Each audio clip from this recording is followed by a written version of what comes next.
Good morning and welcome. I'm calling to order our 22-23 first meeting of the school year for the Connecticut State Advisory Council for Special Education.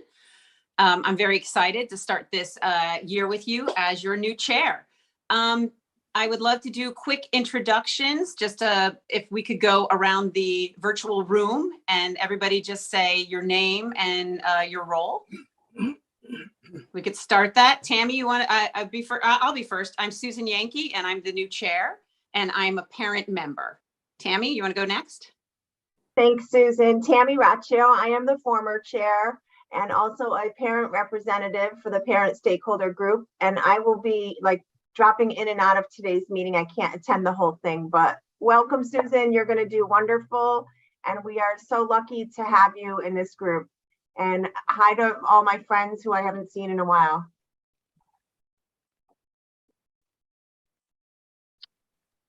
Okay, well, I'll kind of call people out. We'll just go across, if that's okay, Susan. Joviana.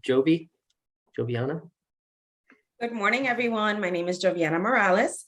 I am here as a parent stakeholder. I am also part of CPAC, so I do have that stakeholder group that we have, and I'm one of the parent advisors, bilingual parent consultants at CPAC. Thank you. Lena? Yes, good morning, everybody. I'm Lena Esposito. I'm coming from Connecticut Family Support Network. South Central, Southwestern region. And I just want to say congratulations to Susan and happy to be here. Thank you. Jeff?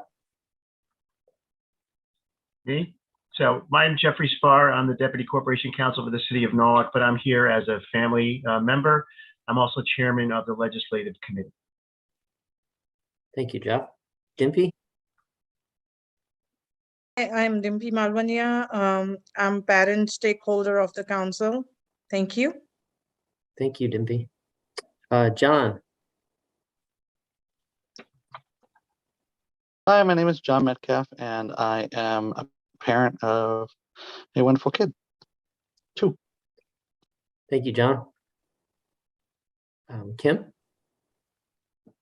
Hi, I'm Kim Williamson, and I'm a representative of speech language pathologists, and I work in Ledyard. Thank you, Kim. Patricia? Hi, good morning. Patricia Nunez. I represent the Judicial Branch Court Support Services Division for students that are involved in the justice system and placed in out-of-home care. Thank you. Anna? Good morning, everyone. I'm Anna Wittig. I work at Oak Hill School, but I'm here representing state-approved private special education facilities. Thank you, Anna. Lori? Hi, I'm Lori Fortuna, and I am a parent member. Thank you. Tom? Yeah, good morning. Tom Kosker from Disability Rights Connecticut. I'm an advocate with the RCT, and I'm on as my role as that advocate. I am also a parent member, or I'm also a parent, former parent member. I'm a parent, but I'm here in my DRCT role. Thank you. Good to see you all. You too. Thanks, Tom. Nachi? Morning, everybody. Nachi Bhatt, working with DCF. So, my stakeholders are all the children in care, and it's really nice to get started with this year. Thanks, everybody. Thank you. Jennifer? Morning, everyone. I'm Jennifer Lucier. I'm vice chair and a parent representative. Thanks, Jen. Sean? Good morning, everyone. I work with Brian at the State Department of Education, and it's nice to see everyone this morning. Thanks, Sean. Rick? Morning, everyone. My name is Rick Rayusi. I represent public school teachers in Connecticut. I work in Milford. Thanks, Rick. Louis Tallerita. Louis Tallerita, also with the State Department of Education. I am the state coordinator for the McKinney-Vento Education of Homeless Children and Youth program. Thank you. Doris, if you're able to unmute. Yes, hi, buenos dias. Doris Maldonado. I am a parent member and a statewide bilingual health information specialist for Parents Available to Help Connecticut. I'm the new chair of the Connecticut Developmental Disabilities Council, and I'm also a guardian ad litem for children in placement. Happy to be here. Thank you. Thanks, Doris. Brian Smith. Good morning, everybody. My name is Brian Smith. I'm Assistant Regional Director for State of Connecticut Department of Developmental Services, the agency by which I'm representing on this council. And my stakeholder group is individuals in the state of Connecticut, 3 on up, who have varying disabilities that our agency does support and their families. Thank you. Great. And I'm Brian Clementowitz, the Special Education Division Director, here with Sean Cronin to introduce himself. And Jolie, would you like to introduce yourself? And then are you all set with roll call? Hey, Jolie Medina, assistant to Brian Clementowitz and the SAC in general. Brian, I'm all set. All set. Great. Did I miss anyone? Looks like Catherine just coming in. Yep. Good morning, Catherine. Welcome. We are live and live streaming today for the first time for our virtual meeting. So glad to see you. We're just finishing up roll call. So if you'd like to introduce yourself and your role, and then we'll get started. Can't hear. Good morning. Oh, you're Hi. good. I'm Catherine Sum. I'm the Education Supervisor of the Children's Services at the Bureau of Education and Services for the Blind. Thank you. Welcome. Thank you. All right, I can go ahead and share my screen. And one more person just joined, Brian, Cassandra. Oh, perfect. Sorry, I didn't see whomever that was, if they would like to introduce themselves in their role. Cassandra. See Riley. Okay. Welcome, Cassandra. Hey guys, how are you? We're just at the tail end of introductions. Thanks for being with us. If you just want to introduce yourself and your role. Sure. I'm Cassandra Riley. I'm the charter school rep, and apologies for being late. Kids missed the bus. It's, one of those mornings, so it's nice to see everyone though. You too. Hi, Cassandra. Your timing is great. We're just getting started. Okay, go me. All right. So I'm sharing my screen now, Susan, and as mentioned earlier, the first couple of slides we did our welcome back and introduction. As Susan said, we're very excited to kick off another year with the State Advisory Council. This is an amazing group of individuals with representing many different stakeholders. So I always look forward to our sessions. So Susan, I'll turn it over to you. Great. So next on the agenda is the council purpose and function. The purpose of the council, the State Department of Education has established and maintains an advisory council for the purpose of providing policy guidance with respect to special education and related services for children and youth with disabilities ages 3 years to 21 years. And these are the council functions, which you can also find on the CSDE website and in our bylaws. And Jennifer is sharing our bylaws right now in the chat. Great. Next would be public comment. Jolie, is there anybody? Nope, not yet. Okay. Well, that was at 9:10. So do you want to move on or wait a minute? Sure. I think we can move on to the full council minutes, and then we could always check in, Jolie, later. The council can always add a public comment a little bit later in the meeting if any member of the public joins us. Wonderful. Okay, let's move into old business, the consent agenda. Does everyone had a chance to look at the council meeting minutes from May 11th? Does anyone have any changes or problems with it that they see? No? Anyone, Brian? And I see one person in the chat, but that is, nope, that's the bylaws. Yeah, I Okay, don't see any. okay, great. Could somebody make a motion to approve the minutes from May 11th? So moved. Great. Second, someone? I second.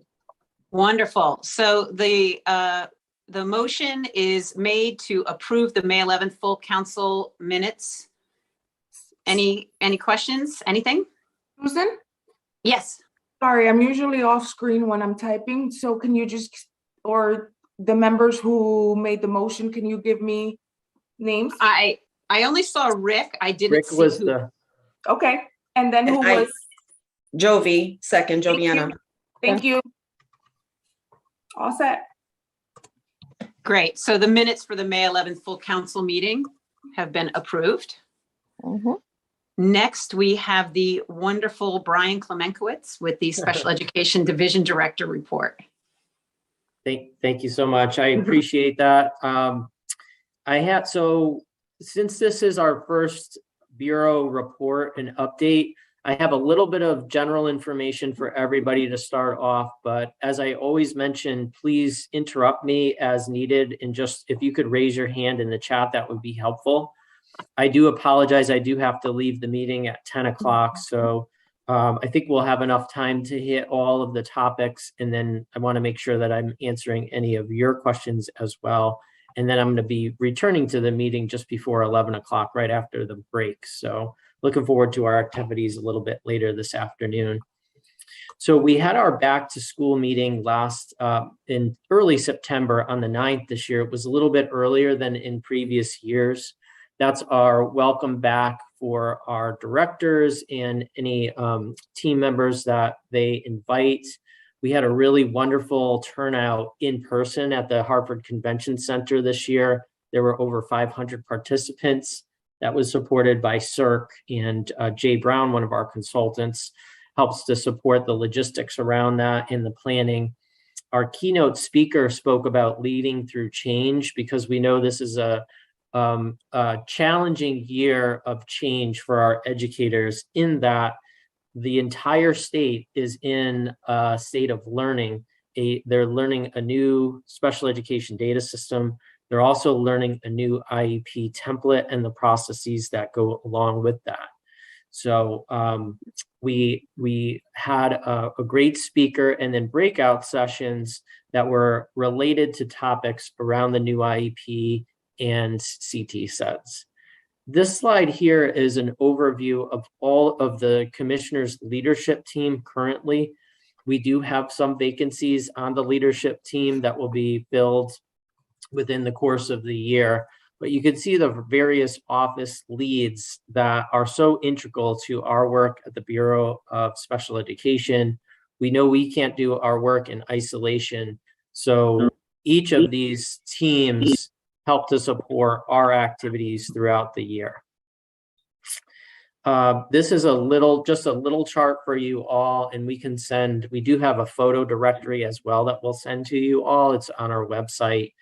But just so you can see the structure of the Bureau of Special Education currently as we are seated today, we have 3 distinct units. We have a due process and dispute resolution unit in that first column there.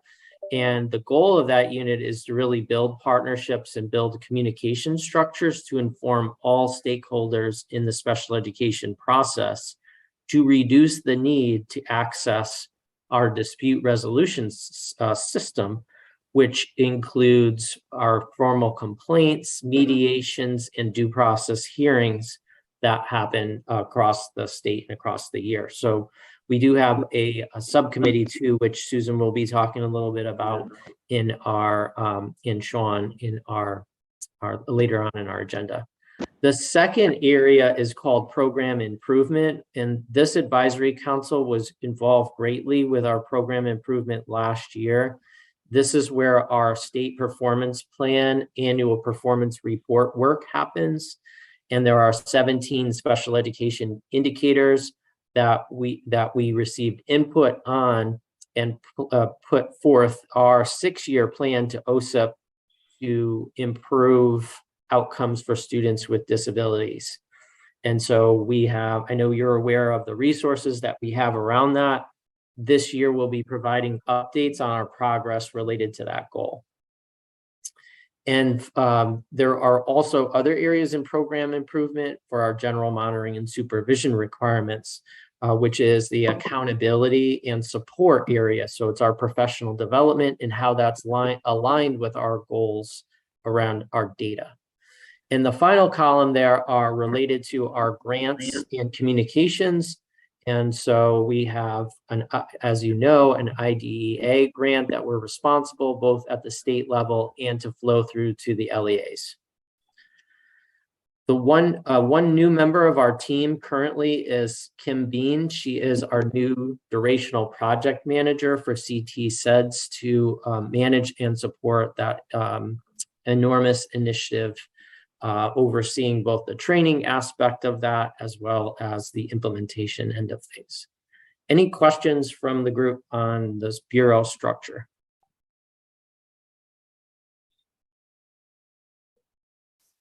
Probably review for most of you, but just raise your hand if you have any questions. Diving in a little bit deeper, I wanted to provide you all with some statistics around our current funding. Our districts have a great deal of funds in their possession, probably more so than any time in their career, because of the additional ESSER funds around and the ARP funds that were emergency relief funds based on the pandemic. So the graphic there just describes kind of in a visual way all of the different grants that are happening concurrently and the effort that's going on to not only plan activities around those funds, but also to liquidate and spend, because as a state and as a district, the last thing we want to do is return funds to the federal government because we weren't able to spend them in a timely way, and we know the need is great out there. So that our goal over the last 2 years, which has been structured through fiscal summits and having special ed teams work with their business offices and superintendent offices concurrently, is to braid your funding activities, make sure they're aligned with your priorities, and then to liquidate. So the first area there are our districts have done a wonderful job. You can see the FY21 main IDEA grants are nearly expended, and we expect those funds to be fully liquidated in a couple of days on the 30th. So that's wonderful news. Shifting over to the right-hand side of the screen, districts received ARP IDEA funding, which was, you can see the current remaining funds there are, there's still about 62% of funds remaining, and then 84% remaining in our pre-K populations. So again, we're working with the districts throughout the year to ensure that that money is liquidated by this time next year. And then finally, the let me go back again, the FY IDA Part B, 611 is for students ages 3 through 22, and the 619 are ages 3 through 5 and include our early childhood and pre-K activities. Sorry, I didn't explain that before. And then you can see the current remaining funds there. We have communicated our activities through ESSER 2 activities, which included evaluation initiatives. We are doing another year of this, supplemented with funding from ESSER 3. So this has been well received from our districts. Our RESC Alliance have done a great job, and this initiative involves assisting school districts in conducting 3-year reevaluations for students. And districts are identified by need and placed into cohorts. And then the RESC Alliance is able to work with the district to complete those evaluations, write the necessary reports, and if necessary, attend PPT meetings to describe that student's progress and inform their IEP.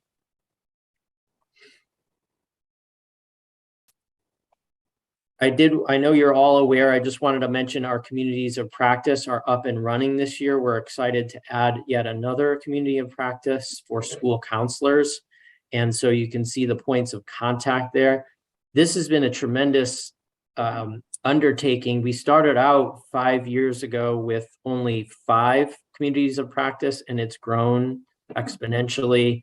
And we do have plans to even expand further next year, but very well received. These are colleagues that are able to communicate and work together to discuss best practice strategies. It also expands our capacity at the State Department in our bureau. If there are specific questions related to physical therapy, for example, we're able to tap into the knowledge and expertise of our lead facilitators to ensure that we get accurate information to the field in a timely manner. I did want to bring up the remote learning and give you all an update on remote learning and dual instruction. There was an announcement yesterday for the release of guidance from the State Department of Education. We had several conversations last year within the Advisory Council about concerns around students with IEPs or Section 504 plans, where schools were interpreting the statute and not permitting students to be able to access remote learning.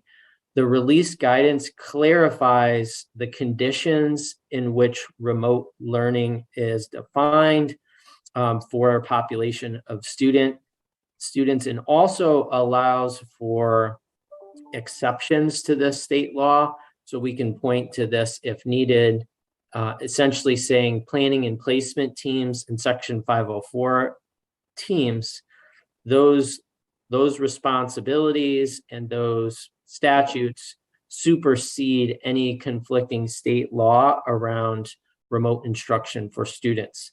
Additionally, we wanted to ensure that there were no negative unintended consequences in the area of equity about students accessing coursework, either advanced coursework or specialized coursework in districts that they didn't attend, and to be able to attend those remotely. So those parameters were put in the guidance document, and that was released yesterday. There is a link here on this slide if you would like to take a look at and review further the guidance document.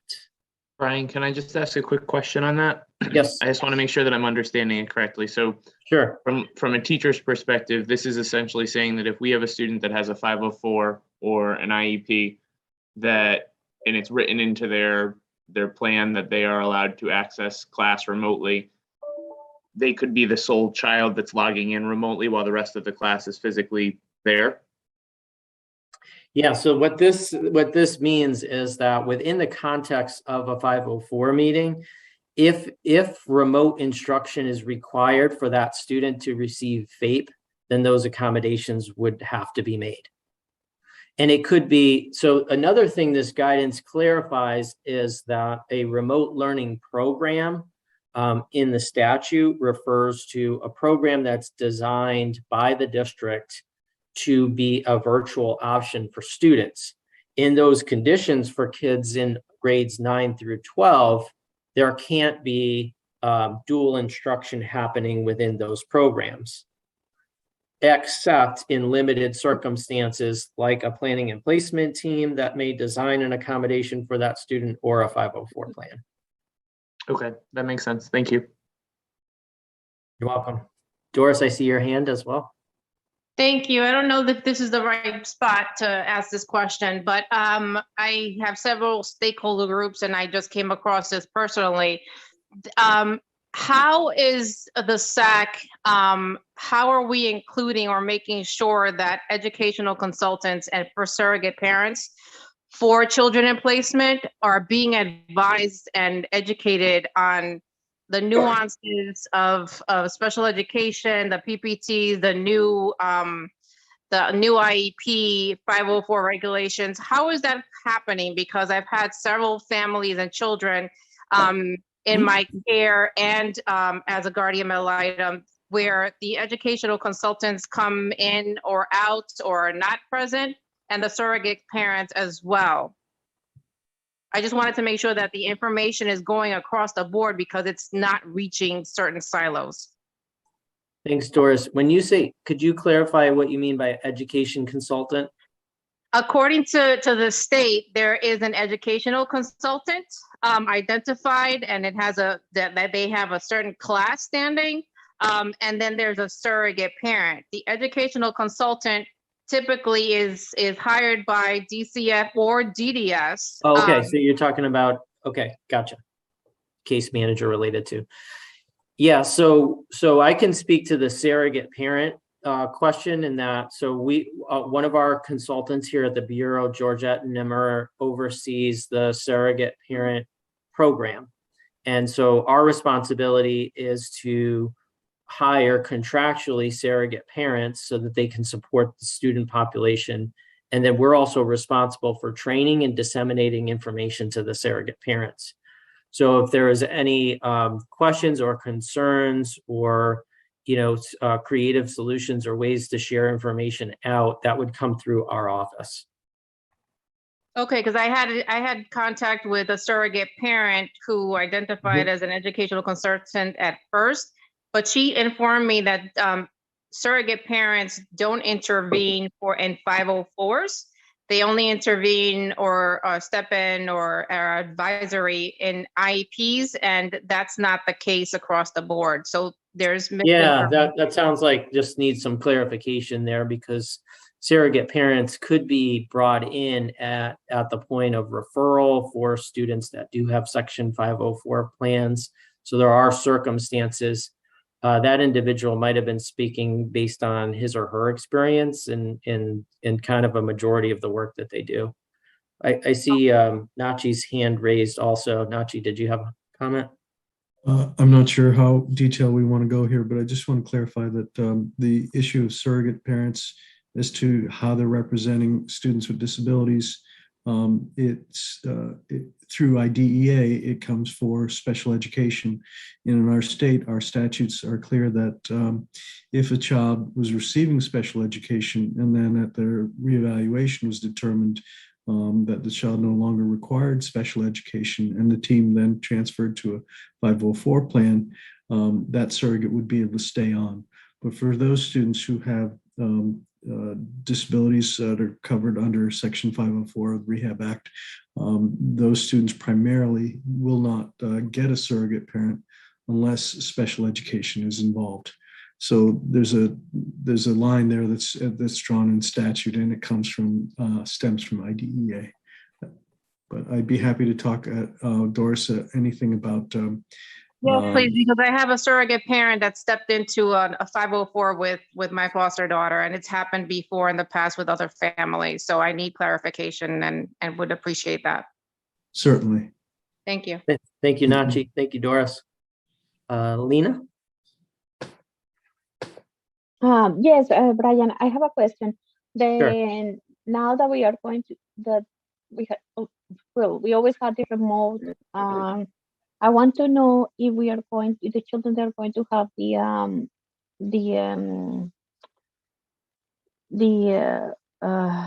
consultants too, the school psychologists available for them or no? Because you remember when we had with the pandemic, that was one of the concerns, that a lot of children, they were really in need to have child psychologists or case consultant or something, to help them with the mental health issues. Then I just want to know that. Absolutely, Lena. Yeah, so I think one of the issues that we face in our state and across the country are shortages. That's something we can talk about in our priorities a little bit later. And our efforts to recruit and retain specialists to be able to support students' needs. There was a lot of activity in legislation last year and probably again this year around supporting the social emotional learning for students as well as mental health needs. And school psychologists absolutely play a critical role in that. So that's not related to this dual instruction or remote learning, but school psychologists are an integral part of a student's comprehensive program for students with IEPs and Section 504 plans. But I do know our commissioner, as part of just data gathering, we sent a survey to school districts around current vacancies that they had around certified areas, not related service, but special education teachers and paraprofessionals were the two highest vacancy rates across our state currently. So that is something that this council has identified as a need and as a focus, both for legislation and to look at different ways that we could recruit and attract and retain educators to support our students. Does that answer your question, Lena? Yeah, thank you. You're welcome.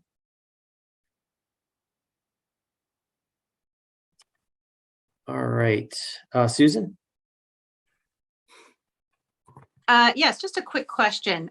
When you said all the grants that are available, it's my understanding that the ESL teachers are really underfunded, and I'm sure that's affecting the special education ESL students. And I didn't know if that's something that people could apply for grants for ESL teachers in the school districts.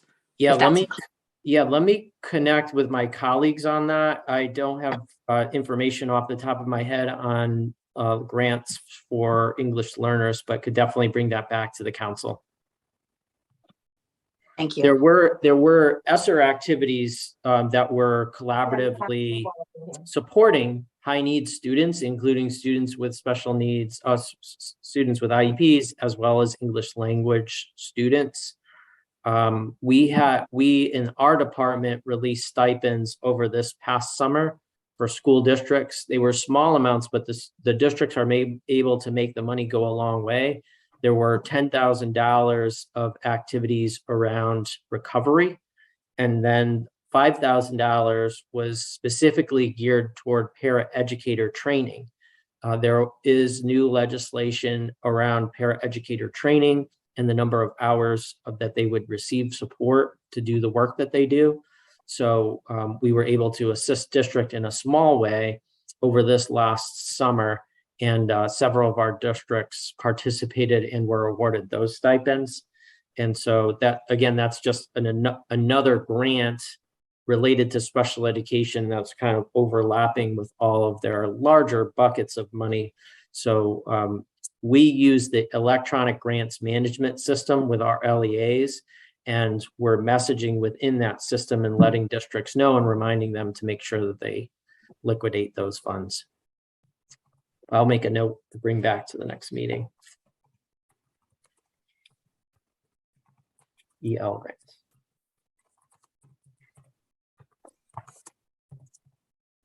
All right. I only have one more slide, and then I can open it up to any general questions just around CT SEDS. As I mentioned earlier, it's been a enormous statewide initiative. As you know, last year there was much preparation and training. We trained over 3,000 individuals in IEP quality training, and we have on schedule another 4,000 individuals to be trained this year. And those are the modules around high quality IEPs as an outcome and the processes. Over the summer, we trained 2,300 CT SEDS expert trainers, approximately 2 per building, to help support the rollout of using the new data system. And currently in our system, there are over 2 million individual student documents that have been uploaded from district's previous session.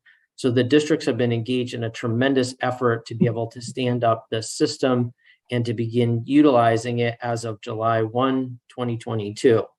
Additionally, there are over 4,000 new IEPs in the system. Just to remind you all, this is a transition year for CT SEDS. So districts can use the previous IEP for any review or revise meetings, any amendments, to do progress updates, or any changes to the IEP that are necessary. and only need to use the new system upon a new referral or an annual review. Like any statewide system rollout or technology that this complex, there have been a lot of frustrations and some glitches in the system that have been working through. So we have received feedback from our districts, and there are technical assistance help desks, one that's supported through the RESCs and one that's supported through our partners with PCG. The response hasn't been quick enough in the technical side of things. So we're making adjustments to ensure that the school districts get real-time support and quicker responses to their help desk requests. That also informs us that more training is needed for the CT SEDS experts. So during this fall, there are plans to continue to support and supplement the training that the experts received over the summer to help support those initiatives. But because of some of the frustrations and the amount of new learning that's been happening, there have been challenges to the process from the local level. So at the state, we've taken some steps, as well as our partners at PCG, and the RESC Alliance has been a tremendous support and value for information being disseminated and meeting with districts. So we're needing to adjust our support and our training for this fall. And so those activities include office hours that are set up where we're able to field questions as well as share important information. And we've also created several new documents that are step-by-step procedures for districts to help them through any place in the system where they might be stuck. So happy to answer any questions. I see Rick's hand, and then Jen. Thanks, Brian. I know that this was a huge undertaking. I know that we spoke about it last year, and I appreciate you giving us an update. I know that I had a lot of questions last year from a teacher standpoint on this, and it seems like a lot of them have kind of reared their head again. In anticipation of this meeting, I reached out to 25 different districts and teacher leaders in those districts that work with special ed. Resounding feedback from 23 of the 25 districts was not all that positive on the rollout, similar to what you're kind of highlighting. I appreciate all the steps that are being taken to kind of remedy the issues. My concern is that some of the feedback that I've gotten, not only from regular education teachers, but also from special education teachers across the state, have been that we're going into almost October at this point, and certain teachers don't even know how to access with the new system their students' IEPs or 504s. So I hope that that training is going to happen and happen soon for the real-time feedback or help or support the districts can get. I'm also wondering on the rollout with regard to that support, is that support only given to like district level staff, or is that school-based staff that if you're not special education certified or not a special education teacher within your school, is there a number for a regular education staff member to call or someone to reach out to if they're struggling to access the documents? First of all, thank you, Rick, for reaching out to your stakeholder group. That much appreciated. That's absolutely the role of this council, and we always appreciate that feedback. So to answer your last question first, and then kind of work back a little bit. So the structures we have in place are designed for the schools. So we don't have the capacity to answer the phones for 50,000 plus educators across the state. Having said that, we want to make sure people know how to get assistance if there is a need. So our job is to inform those CT SEDS experts. So at each school, there will be someone to be able to access and answer those questions. And if not, that person can elevate it to the direct support, either from the State Department or PCG or the RESC Alliance. So as far as the general education role in this system, unlike the previous systems, general ed teachers could have direct access to this system. But remember, every student doesn't have an IEP in the new system. So this is a transition year. So it's going to take time, and it's going to take, some patience and some level of grace for people to give themselves the time and the learning needed to be able to access the information. So schools are supplementing, and ensuring teachers have access to students' IEPs and accommodations and so forth in different ways. What every district has is what's called a student information sync. So the State Department partnered with PCG and paid for, in this first year, an information sync from the student information system into CT-SEDS and then back out. So as students receive or are implementing new IEPs, there's an IEP at a glance that is shared back out into the student information system, so that teachers within that system can see and access that student's IEP at a glance, if you will. So I think right now PPT teams and case managers are working in the system to understand the system, and then each district has an implementation plan of how general education teachers are going to be incorporated moving in the future. So the capabilities of the system are exciting and massive, but we also know that this change has to happen in a systematic and incremental way before we can kind of tap into the full usage of the system. That makes sense. I appreciate you kind of hearing me out as well, and just recognizing that there's definitely that that growth pain, I guess we'll call it, happening for a lot of educators. Absolutely, and we've been hearing the same thing. It's taking longer to do things that happened in the past. It's taking a lot of time. It's taking multiple efforts.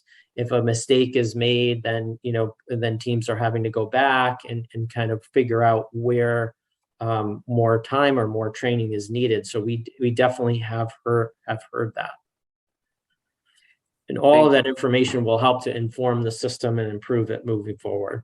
Absolutely, and I mean it's good to know that the flexibility and the understanding is there on the part of the State Department of Ed, and also for many districts. That's the feedback that I got from the people that I spoke with. But I think a lot of the worry, the concern is that if teachers aren't even getting eyes on the IEP because they can't access it, and we're going into October, it's difficult for them to help the student or accommodate or provide those modifications for the student.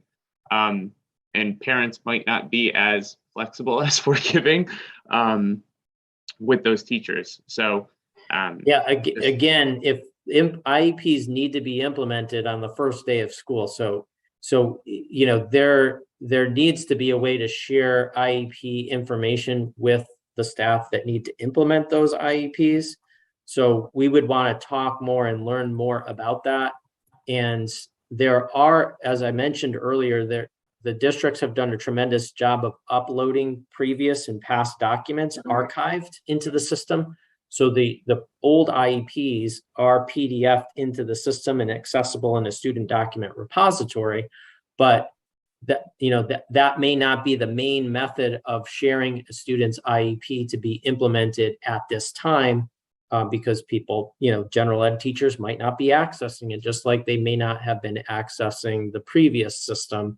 And so there have to be other ways that those plans are being shared. I'm assuming that is happening because, like you said, there is patience and learning process with the new system, but IEPs do have to be implemented, at the jump, which I know directors are aware of, and case managers and teachers. Thank you. Thanks, Rick. Jen? I had more, I guess, of a comment than a question on this, because we've been getting some calls at our call center of parents who are being told they cannot have a PPT because their teacher is still learning how to use the new IEP system. So I don't know if there is any communication that would be going out to remind districts that families can request a PPT. And you said they only have to use the new system for annuals, new referrals, triennials. So they're telling families that aren't looking for that they can't have a PPT. So I just wanted to bring that. Yeah, we would want to know that. We would want to know that scenario in that situation, that there, yeah, that should not impact a need to have a planning and placement team meeting for a student. Yeah, and they gave very specifically multiple families. It's because we're learning the new system. Yeah, so to clarify, most districts have remained with their previous vendor. They have contracts remaining.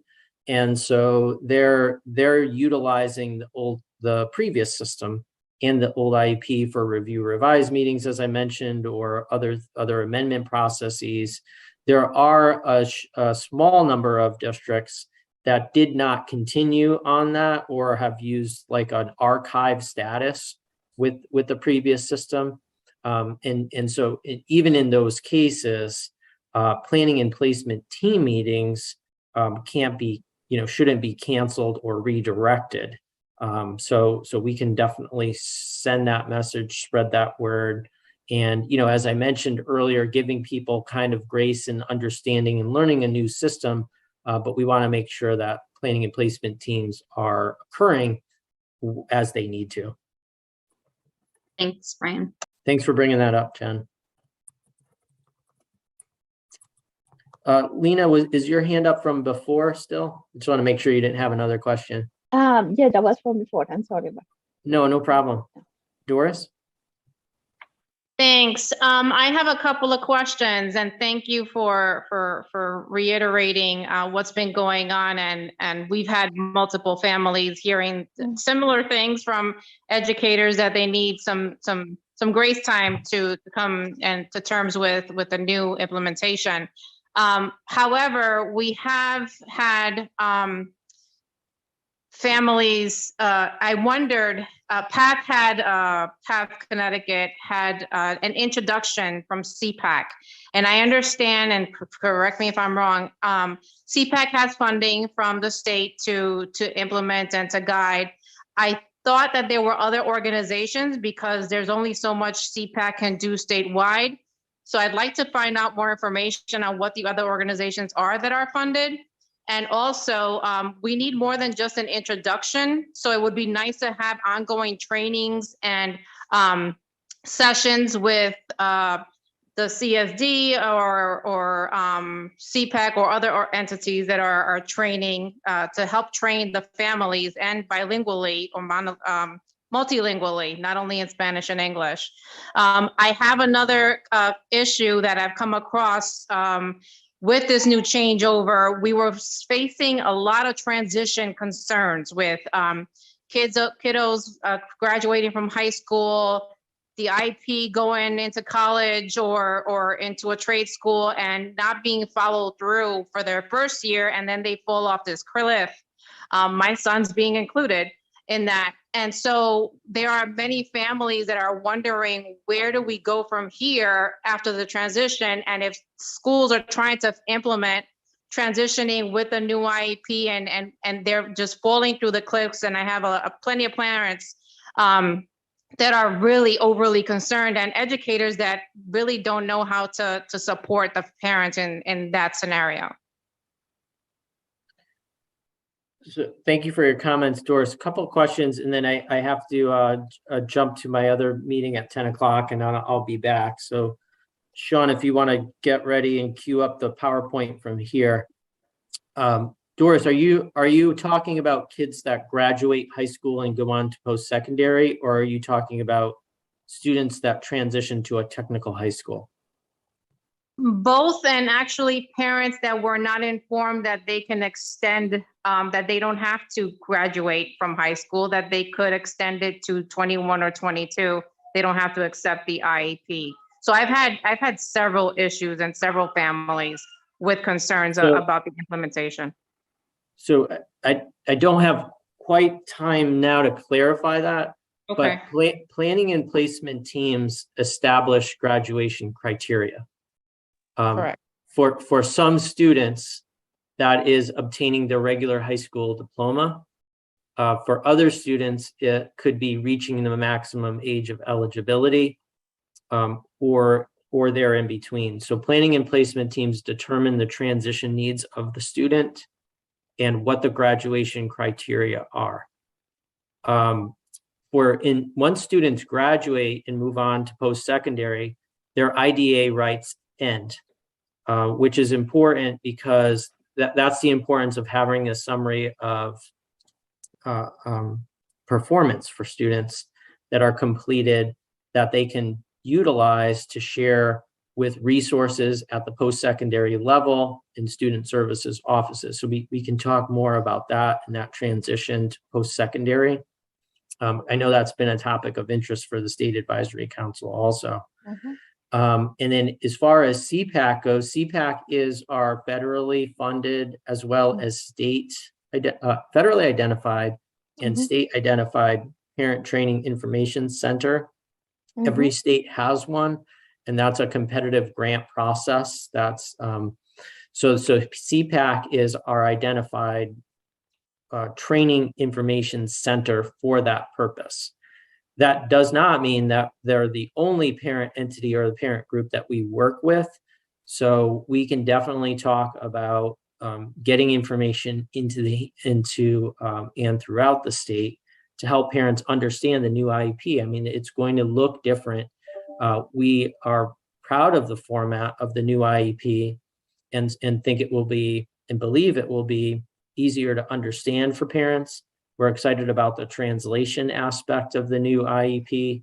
But again, there have been many pain points in the system itself and navigating that process. So we'll continue to support and work through those issues. And we can talk about as a council too, different ways to communicate and different structures to communicate this important information to in an equitable way.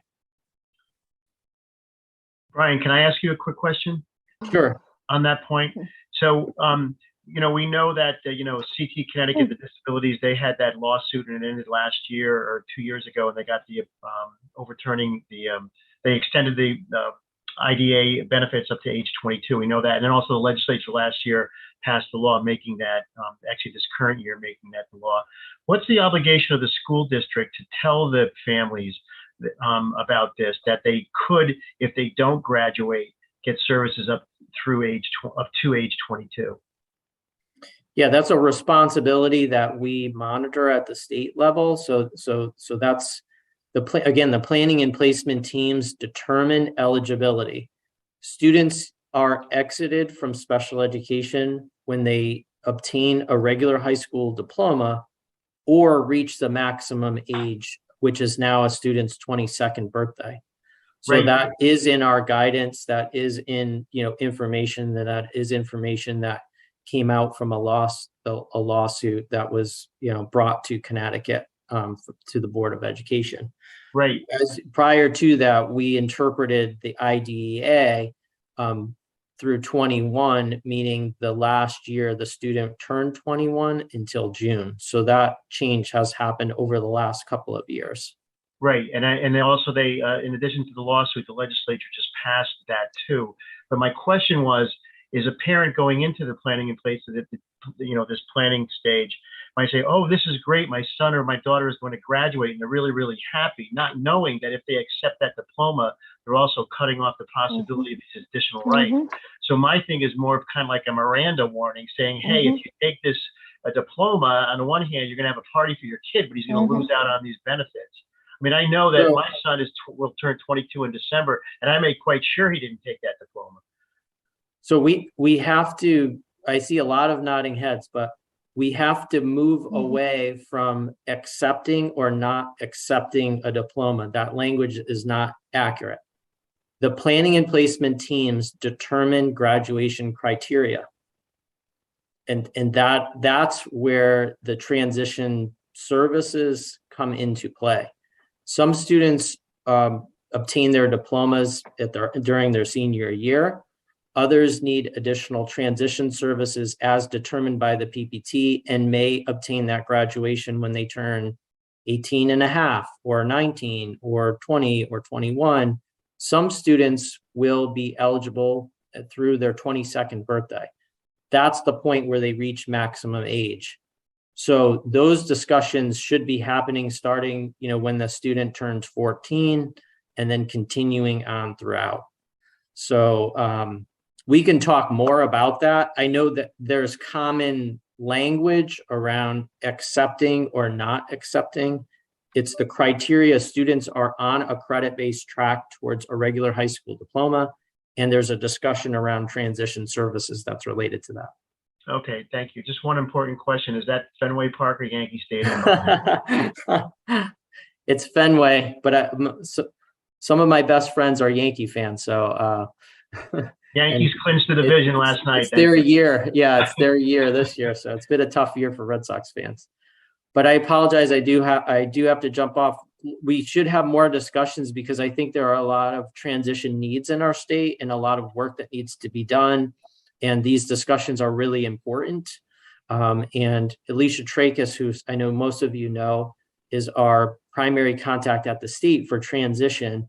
And we, amidst all of our other activities, we're definitely aware of the new legislation, the importance of that new legislation and getting that information out, but then also helping planning and placement teams navigate these discussions and in creating graduation criteria through the PPT process that is based on the needs of the student.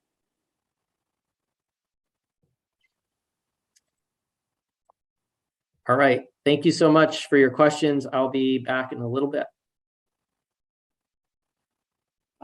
Recording stopped.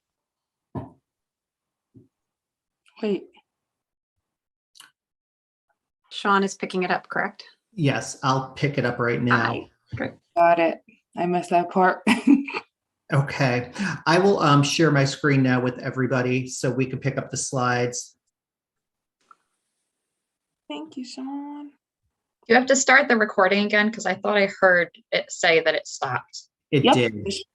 Okay.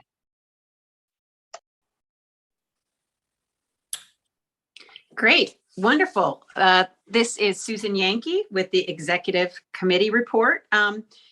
We are moving our meetings, as you know now, they're live streamed on YouTube.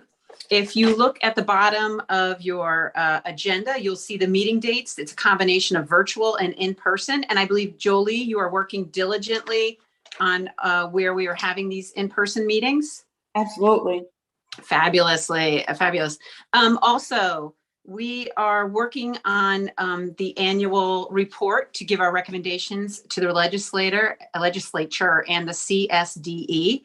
Our bylaws state January 15th, but we are trying to get it done earlier and have it done in the fall so that we can get our information to the legislature before they start their session.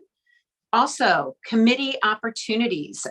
We are looking for people to join membership, legislative, and dispute resolution committees. Anyone interested in joining these committees, I can't talk today, I need more coffee, to join these committees, should reach out to me via email. And Jolie, if we could put an email together with my email in it to send out to the council, that would be wonderful. I urge people to be a part of these committees. The meetings are short, they're virtual, and even if you don't have a ton of time, these are not a ton of time subcommittees. So I would really urge everybody to put in an extra voice if they have the time. And is Catherine around? Because I want to pass this on to her for the update for membership committee.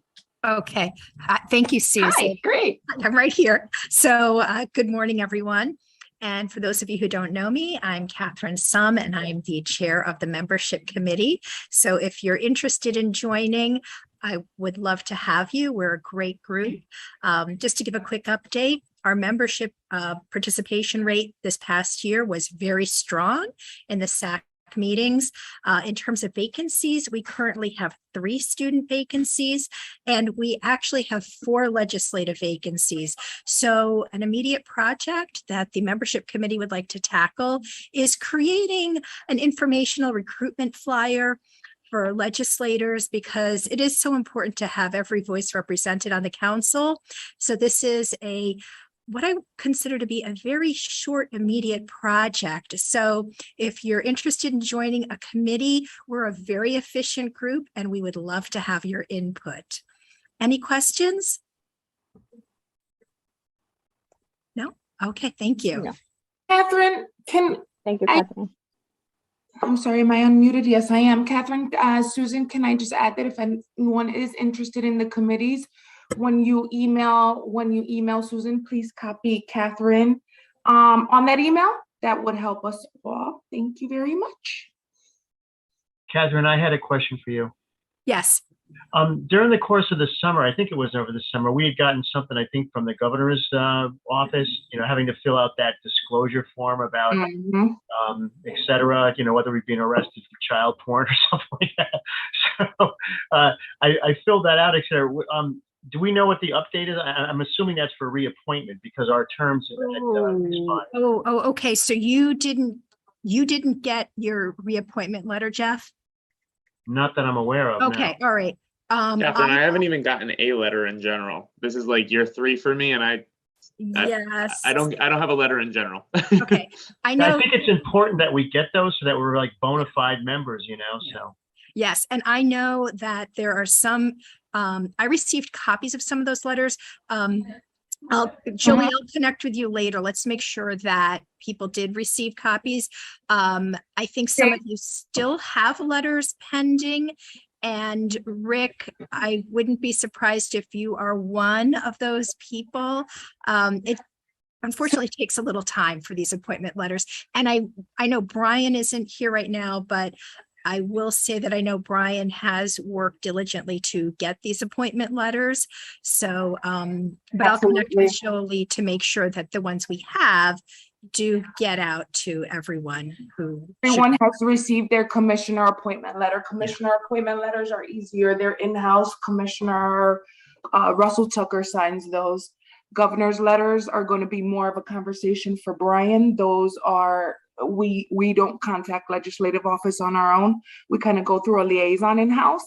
And those are just, we're waiting. The way the council, is, I know Brian's followed up a number of times, but the reason that I believe 6 members received their letters recently was because those were commissioner in-house signed letters. So Rick, we're trying, and I will make sure to add this to the minutes to have Brian follow up again on the appointment letters for the governor. Sounds good. Thank you. You are very welcome. Thank you. Of course, Catherine. Any other membership questions? No? Okay, thank you. Has the meeting schedule been discussed already for the upcoming year? The membership meeting schedule? Just our general meeting schedule as far as for the whole group, the SAC. I believe so. It's at the bottom of the agenda. Okay, so this is just it posted for people if anybody wanted to know, in-person versus virtual meetings. Brian wanted to share with everybody there will be in-person versus virtual meetings. He's hoping to secure the LOB. Jolie is working on that right now. So just an FYI, this is a listing of all the upcoming meetings for the coming year. Jolie, if you could add to, I noticed the snow dates are not on the meeting schedule that we have at the bottom of the agenda. If you could just add that. One moment. And the May 24th, if you can.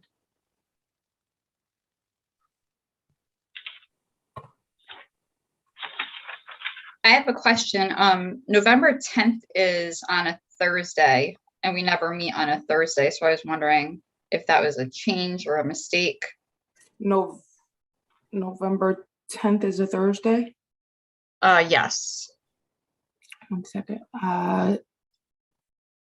Yeah. And we don't meet on the 19th either. I I'm sorry, have the that 19th. we were supposed to meet November 30th for our next meeting. And then October 26th. That's correct. For our virtual. That's correct. I was just checking the website really quick. November 30th. Thank you. Those agenda changes, those were made, changes were made. Thank you, Jen and Susan. Thank you, Jolie. You're welcome. Jen, can you repeat the dates, please? Was that a comment? Was that a question? Was that for me? Lena just wanted the dates repeated. Yes, please. Thank you, Joy. I think it was November, it's October 26th. Repeat the dates. Yes. Yeah. So October, yep, October 26th from 9 to 10:30 is a virtual meeting. November 30th from 9 to 1 is in person. January 11th, 9 to 1 in person. February 22nd, 9 to 10:30 virtual. March 29th, 9 to 10:30 virtual. April 26th, 9 to 1 in person. I have meeting holds that are going to be going out. What I didn't want to do was start confusing you guys with the switch of meetings. So within the next month, all of those holds will be going out to you for calendar meeting invites. Thank you. So the November 10th combined is off, or that's like an optional? November 10th, remove November 10th. That was an error. Okay. On when we did the agenda, one of us accidentally transposed the digit, November 30th. Okay.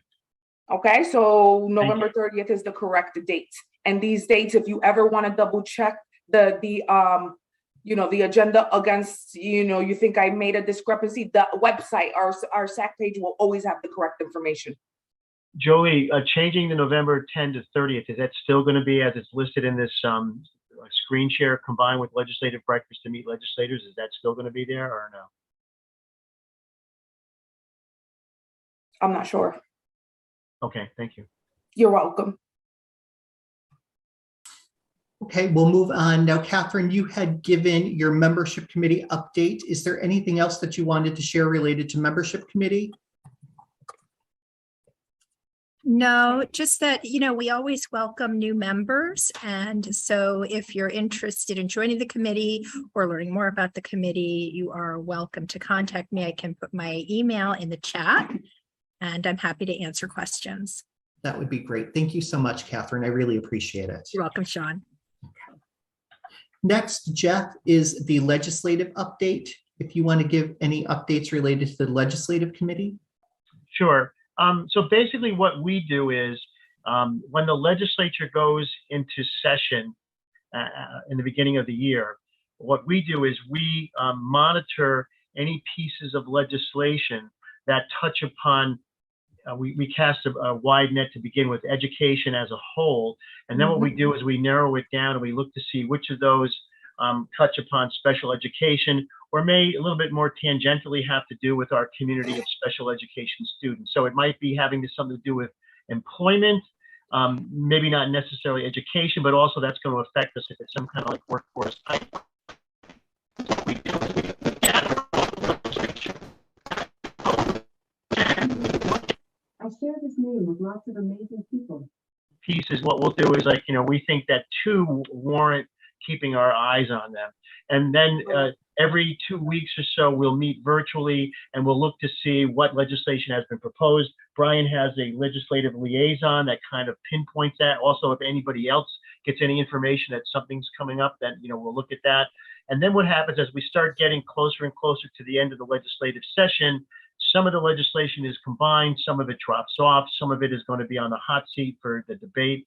And then what we'll do is we'll pay attention to that. On particular pieces of legislation, if we feel that we really want to support or oppose a portion of that, we might even send a letter of what's called written testimony to the legislative committee that's handling it. and we'll either, like, again, support or oppose that, and we include that in the record. And then at the end of the year, we'll take a look and we'll look to see what's all been sifted out, and we'll report out which of the pieces of legislation that we had been following had made it to the finish line, basically. So it's a good group. It's kind of like interesting, and it's not really that much of a time commitment. And you're always looking for new members. Am I correct, Jeff, in saying that? Yes, we like, fresh faces are good faces. Okay. But the old faces are good too. When I say old, I should say veteran faces are good too. I have an old face, so I can say that. And it's fast moving. When legislation is coming up, it's pretty fast moving. Am I correct in saying that also? Oh, you know what? I mean, it's like, you'll get something and it's like, hey guys, we have to have a meeting. Yeah, but yeah, it is. It's like, when you go to the airport and you have the people movers, it's like you're getting on one of the people movers and running at the same time. Okay, great. Well, thank you so much for that information. It's very helpful. Any questions related to the legislative update?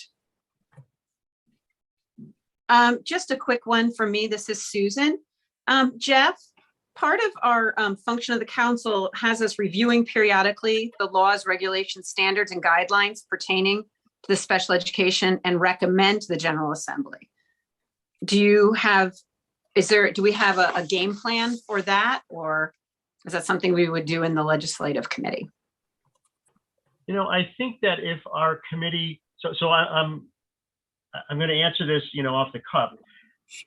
Certainly, with our council as a whole, if we identify something that we think needs to be plugged or, augmented or created, I certainly think that would be appropriate for that information to be sent to the legislative committee, and that then we can discuss that as to how we want to do it. Now, we wouldn't write the legislation, but we certainly would be able to say, look, we feel that this needs to be done. So I think that's a good idea, and that we would be open to that. Thanks. Okay. Next up is Dispute Resolution Ad Hoc Committee. And please, people chime in who are on the committee. In the 2022-2023 year, we are going to have a special education call center. Jane, do you want to speak to that a little bit? Well, I could very little bit because we haven't started yet, but we are planning to have CPAC is supposed to be responsible for the staff, and we're looking for people who will have both parent and teacher background, so it's a balanced perspective. It could be one person of each, or it could be people that share both. We don't know. But we're starting a pilot first with existing staff who will get to know what the numbers are, how many calls come in, how we route calls to bureau consultants versus maybe saying this is really a CPAC call. And certainly a lot of people will still go through to the consultants of their districts. But once the pilot starts, we'll have a much better feel of how it will move forward. I don't know if there's any specific questions, but it's as far as I can see before starting is a lot of triage of calls to make sure people get to the right person and get the answer that they need. Anything you could think of, Sean? I don't think so. One of the things that we looked at when kind of developing this model is we had training from Rhode Island, and they have a model that is comparable to this. And so that's what the determination was as far as looking at how Rhode Island was using this model. And it was kind of the motivation to develop a similar model in order to decrease the number of complaints that were coming into the state related to dispute resolution, seeing if we could have people kind of mediate some of the issues that were coming up. And so that's why the call center, I think, is being created. Right. So from Rhode Island, they see it as an early dispute resolution option. Right. So if one of the staff on the call hears a situation that they might be able to get a bureau staff to be involved sooner and address a situation like Jennifer brought up earlier about, we get a call that they won't give the person a PPT because they don't know the system yet. Well, we would have the Bureau right there available to us to help that family address that concern and hopefully resolve it before it reaches the level of needing to write a complaint. So that is what Rhode Island has found, is that it does de-escalate some of the issues at a lower level, which is what our hope is too. Absolutely. Lena, I see your hand raised. Yes, I just want to say that thank you so much to CPAC with all, with all the effort that they always do, especially in special education. Then this is a great project to have this call center. But then I just want to see maybe we can do something to increase the support to CPAC to continue expanded little more through the state to help more parents. Thank you. Thank you so much. Tom, I see your hand raised. Yeah, thanks, Sean. And I should know the answer to this because I was part of that committee somewhere along the line. How do we get a hold? What's the number to call and how are we advertising that? I don't remember. I know we talked about this, but what's the number? How do we get the word out there to the world, to the public about They're it? in the process of developing a number. They're creating a state number, and then they're going to have it. They're creating flyers and things like that. Am I correct in saying that, Jane? The number I think has just been assigned, but there's nobody answering it yet. So there's no point in promoting it right now. But Tom, absolutely, we want to get it out there and we'll get you stuff. We'll get everybody on the SAC, the promotional materials once we're operational.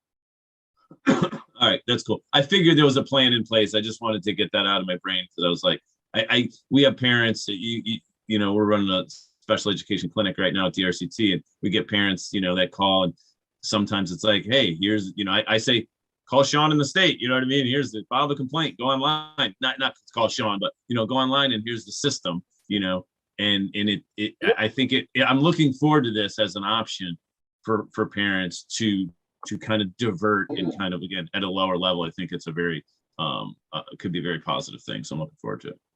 I do want to add that we already share with Brian when we hear, like Brian, that's not the first time Brian has heard what Jen shared this morning. We've had a few things that have happened at the beginning of the year that were trends that we let him know right away. And he is very responsive to that. So appreciate that. Any other questions people have?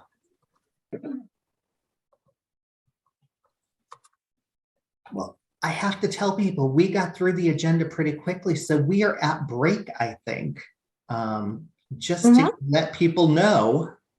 So we have about a half an hour break, I think, before we come back for roundtable. No, like 10:45 we're back. 10:45 we're back. Yep. Oh, 10:45 we're back. Okay, so we're back at 10:45. So we have a 20-minute break then.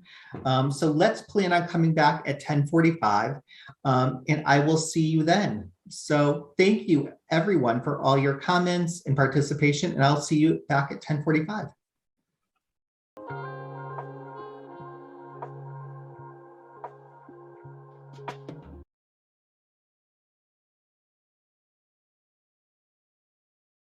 Suggestion that we switch in new business. We put roundtable first and the summarize, review, summer retreat, and priorities setting after that. Could someone please make a motion for us to be able to do that? I'll make a motion. Who's first? Jen, you are first, and second it? I'll second it. That would be Jane. Anyone is abstaining? No? Okay. Please take a vote. Would you like to switch? I don't know if you can see everybody, Sean, can you? Aye. Say aye. Aye. Aye. Okay, it's passed. We are switching. We're doing roundtable first and then the summary. Okay, let's start with roundtable then. Great. Is there anybody, any parents or agencies that would like to share anything from their constituents, events?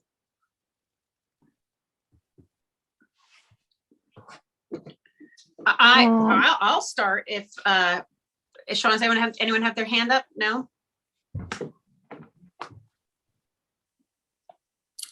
I see Cassandra. Cassandra, do you want to start? Sure. I will be brief because I think Brian covered a lot of it earlier, but I would say in terms of the charter cohort or, our group, we're having a particularly challenging time with CT SEDS because of how it's set up between our host districts and our schools themselves. So I think that's something that I would be remiss to not mention for my stakeholder group. A lot of our related service providers can't access our children. We have a lot of kids coming in from New York, so we've had to rewrite a lot of IEPs, and we're making it work, at least at my school. But I would imagine there will be more challenges and a lot more frustration a little later in the year, both from families and from the schools themselves. So don't forget us, please. That's it. Thank you, Cassandra. Anna. Well, Cassandra must have raised her hand first. Mine was going to be also about CT SEDS that has been a focus, and it is a little bit different than we have to be aggregate users because we most of private schools deal with more than one district, sometimes 40, 50 districts. So we have to be set up as aggregate users, and there were a lot of shuffling around, and Diane Murphy and us are good friends now. So that has been the focus, to get everybody aboard and to help the districts really be able to do their job and not have to do some of the things that would be our responsibilities.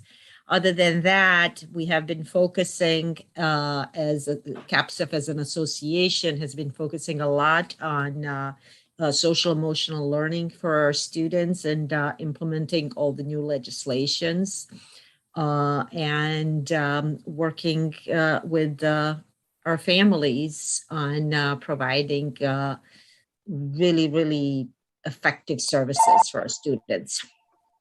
That's it. Awesome. Direct live.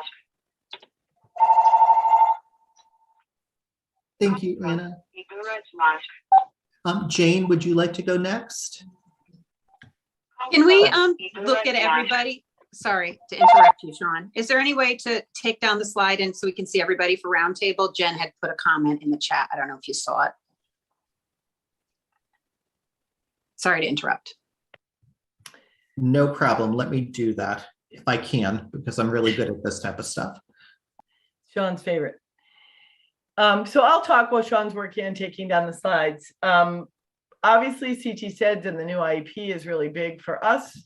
We have already done one English, one Spanish training, and both, hopefully, actually I haven't gotten the English one from Favor yet, but they'll be posted on our YouTube channel for people to see. And it was both parents and professionals that came. So we did one each already. We have another English one coming up on October 20th at 6 p.m. and one on November 2nd at 10 a.m. They're really not, last year, as Doris mentioned before, we talked about the changes, and we really just reviewed with a lot of parent organizations and parents what the changes are going to be.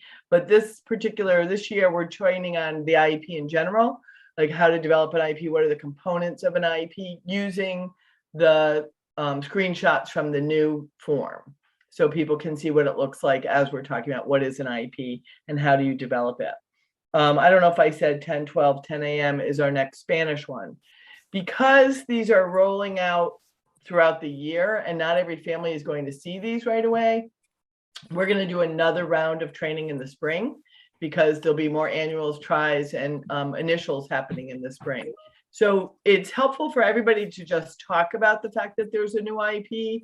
If you're in a district or with peers, whatever your stakeholder group is, let them know that it is changing and that there is information available to them on that. We were invited to the State Department of Ed's Bureau of Special Ed's Back to School session this year, which had 432 people register. I don't know how many people actually came, but we also did 2 sessions in the afternoon that were roundtables for districts, mostly district people in them, talking about how to help them roll things out to their families. And they were great sessions. Jen was in one of the rooms taking some notes with people. And we also distributed at this event to the people that came a letter to families, a sample letter to families about the rollout, so that if districts want to share what's happening, they could amend our letter, but it was kind of written in a easy to follow format. We also gave them a tip sheet on how to support families during the change, so that we know that districts need grace for this time period, but how to do that in a way that works for the student is the bottom line. Jen, did we have any other materials? We had the IEP flyers in English and Spanish. I feel like there was one other thing. What am I forgetting? Oh, a list of resources. The modules that the state made, our videos that are on the changes, our upcoming events we shared. So again, that was a list of resources that could be used with staff or families. So we really did try to provide districts with materials so that they could be communicating with their families. And as far as trends of things that we see, I think the SAC priorities really reflect them. Shortage area is huge. We've had calls from the beginning of the year of no paras, no case managers, and no bus drivers. So shortages definitely show up, and CT sets is definitely having its impact. Thank you. Thank you, Jane. I'm just going to move across my screen as I see. So I'm going to go to Tom next. All right. Hello there, everyone. From Disability Rights Connecticut, a little bit of an update. I think, and I'm going to actually post it right in the thing here in the chat box. So we started a special education clinic this year. It's kind of a new model. We get so many calls at Disability Rights on a million issues, but specifically with special education, we've been spreading the word about a clinic model that we're using, which is parents or family members or students can sign up for a 1 hour session. It's free of charge to sit with virtually, sit with a advocate or an attorney and kind of just answer questions. We can review IEPs, et cetera. Usually clients will send us the IEPs and documents ahead of time. We have daytime and evening hours as well. So that kind of works out.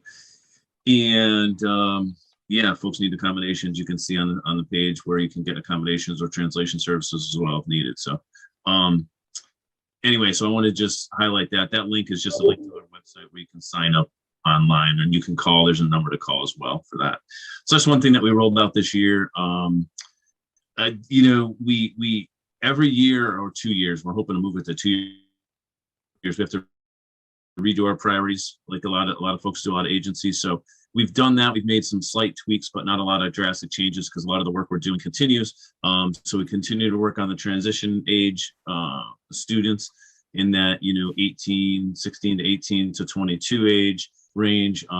Really also a focus on the vocational and pre-vocational aspects of the on the education side, and also as those students transition into post-school employment situations or training education situations. But a lot of focus right now is on making sure, helping to ensure students move to competitive integrated employment situations. So we're doing a lot of systemic work around that. I'm going to check my notes and make sure I don't miss anything. Oh, we also have been doing some work on post-secondary ed accommodations, which, again, as was mentioned earlier in the meeting, is, a very different world. And I think we all know that things are very different in the world after you exit special education and you're not under the IDEA anymore. So we're doing some work around that work. Suspension expulsion is an area that we continue to do monitoring and work around in kind of systemic work to help reduce, that pipeline, prison to pipeline to prison kind of situation that happens often with students with disabilities and also with students of color. Just as a side note, and I know Brian Smith might be able to weigh in on this as well. I know DDS has gotten some ARPA money, and they're going to be doing some money through a grant to move individuals. And this is not directly related to this group, but it is related because a lot of the students that come out of special education end up at DDS. So I'll let him speak to that. But they have a grant to move people to less segregated settings, and as well as BRS, which I know we have, BESB representation on the SAC, but we don't have BRS representation. So BRS got a grant to help move individuals off of sub-minimum wage. And that's, again, an area that we focus on at the RCT, is not having students move directly from transition programs directly into a sub-minimum wage segregated work environment. So it's another area we continue to work on. The last comment I'll make is just a quick thing. I don't want to get into a whole thing, but about that diploma versus earning versus taking and receiving and all that business. There's a lot of misinformation around that, out in the world. And, we get calls on that, and, my student wants to walk and the principal said he can't walk in graduation. It's most of it's a bunch of nonsense. Students, again, as Brian said, it's a PPT decision. Students can continue to get services, whether they earn the credits to earn a high school diploma and literally take it or not. A piece of paper is kind of like, but anyway, so there's just inquire more to people that might know about it if you have those situations. But it's definitely an area that there's a lot of confusion around, and we see a lot of confusion around that, and whether, again, anyway, so we don't have to go into a whole discussion about it, but I just want to bring that up, that it's an important one. It's a PPD decision on whether a student needs continued special education services. And I see Jane nodding her head. So Tom, that's it for me. Thanks. Tom, can you tell us what kind of response you had to the clinic? Have people been signing up? Are you full? Yeah. I don't know if overwhelming is the right word, but I think very, very positive. We've had, yes, the call log is long, and we're calling them back to fit them in. I don't think we've had an open slot yet, so let's put it that way. And we're booking weeks out, and we don't want to book too far out. But yeah, we're getting a lot of calls. And that was with some effort on distributing the flyers and the information. Obviously CPAC distributed it, and we sent it out to all the stakeholders we could think of. But it's a very positive response, very good. Some of them get a little, more than we can do, and we're clear we can do 1 hour's worth of work at the clinic. We don't provide longer term ongoing advocacy support. We're not going to PPTs and all that kind of business. That's not what this is about. It's a 1 hour clinic. You get your information during that. Again, we'll review documents, we'll give thoughts and feedback, answer questions. We do have attorneys on staff. I'm not an attorney, I'm just an advocate, but we have attorneys on staff to help answer legal questions if there are legal questions. So we're able to do that. But yeah, a very, very positive response. So very positive. But sign up, call and sign up. Thank you. Thank you, Tom. Next is Catherine. Hi, everyone. So I am so happy to report that I have a lot of new staff who will be joining my program in the next couple of weeks. We, like so many state agencies, were impacted by the retirements this summer. So those of you who know me know I have had an orientation and mobility vacancy for 4 years now. And I'm happy to say I have an orientation and mobility instructor who will be joining us. And I hope to have possibly, maybe even by the end of the day, 5 new teachers of the visually impaired joining my staff. So I'm just waiting for some final offers. I am super excited. And we are also in the midst of our series of annual fall in services. So the last 2 years, we conducted them virtually because of the pandemic, but we are in person. And even though we're still a little understaffed, my program has really pulled together as usual. And we're on day 2 of our series of in-service trainings. And so far, so good. So we are really happy to be back in the groove of things. And right now, we're having a great start to the school year, and I'm looking forward to it continuing. So all good things at BESB going on. Any questions? No? Thank you. Thank you, Catherine. Next is Patricia. Hi, good morning, everyone. So I wanted to start off first. Jane, you were mentioning lots of materials and resources from a recent conference, and I'm wondering if we could get those distributed to this group. That would be really beneficial, at least to myself, and I'm sure probably others. And so with that, thank you so much. There's 4 items that I just wanted to quickly report out on. So again, I represent our Connecticut Judicial Branch Court Support Services Division.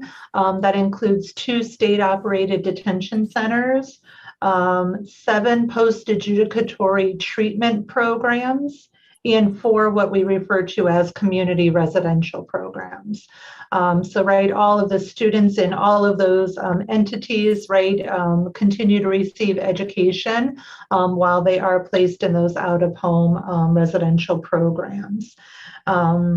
I think I've reported previously, and I'll mention it again because we have an important date coming up. So effective October 1st, the Department of Children and Families, through legislation, will have this education oversight unit that Dr. Glenn Worthy has been appointed to.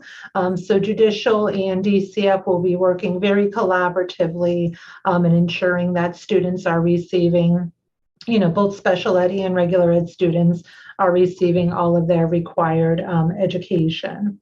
Lots of talk here right this morning about the CT SEDS. We do meet regularly with all of our education providers. And just a few weeks ago during our last meeting, lots of our providers did mention the CT SEDS and confusion around it. So I'm very appreciative of all of the conversation and dialogue that we've had today. Thirdly, there's a huge emphasis on what we refer to as re-entry and transition for our students, right? So that point in time that they are discharging from our residential programs and returning back to their home communities, back to their home schools, right? We want to make sure that there is indeed, communication between our school or the educational provider and that youth's home school, that there's a seamless transition of records, as well as credits earned while that youth or while that student was in the residential program. So lots of concerted effort and focus on ensuring there is a nice warm handoff and seamless continuity of that youth education. And then lastly, I'll mention one of our education providers is ACES, Area Cooperative Education Services. They recently had an open house in which they're launching a new education program called The Bridge. And The Bridge will be a nice step down, if you will, for youth returning to their home communities, right? And we can only imagine, right, the pressures of returning back to their home communities. So this school program, The Bridge, will serve as, again, kind of a step down with the youth out of the residential program into a very supportive, inclusive environment. And then that bridge program would work with that child's home school to then slowly transition them back to their usually larger community-based schools. Thank you very much. Thank you, Patricia. Next up is Brian Smith.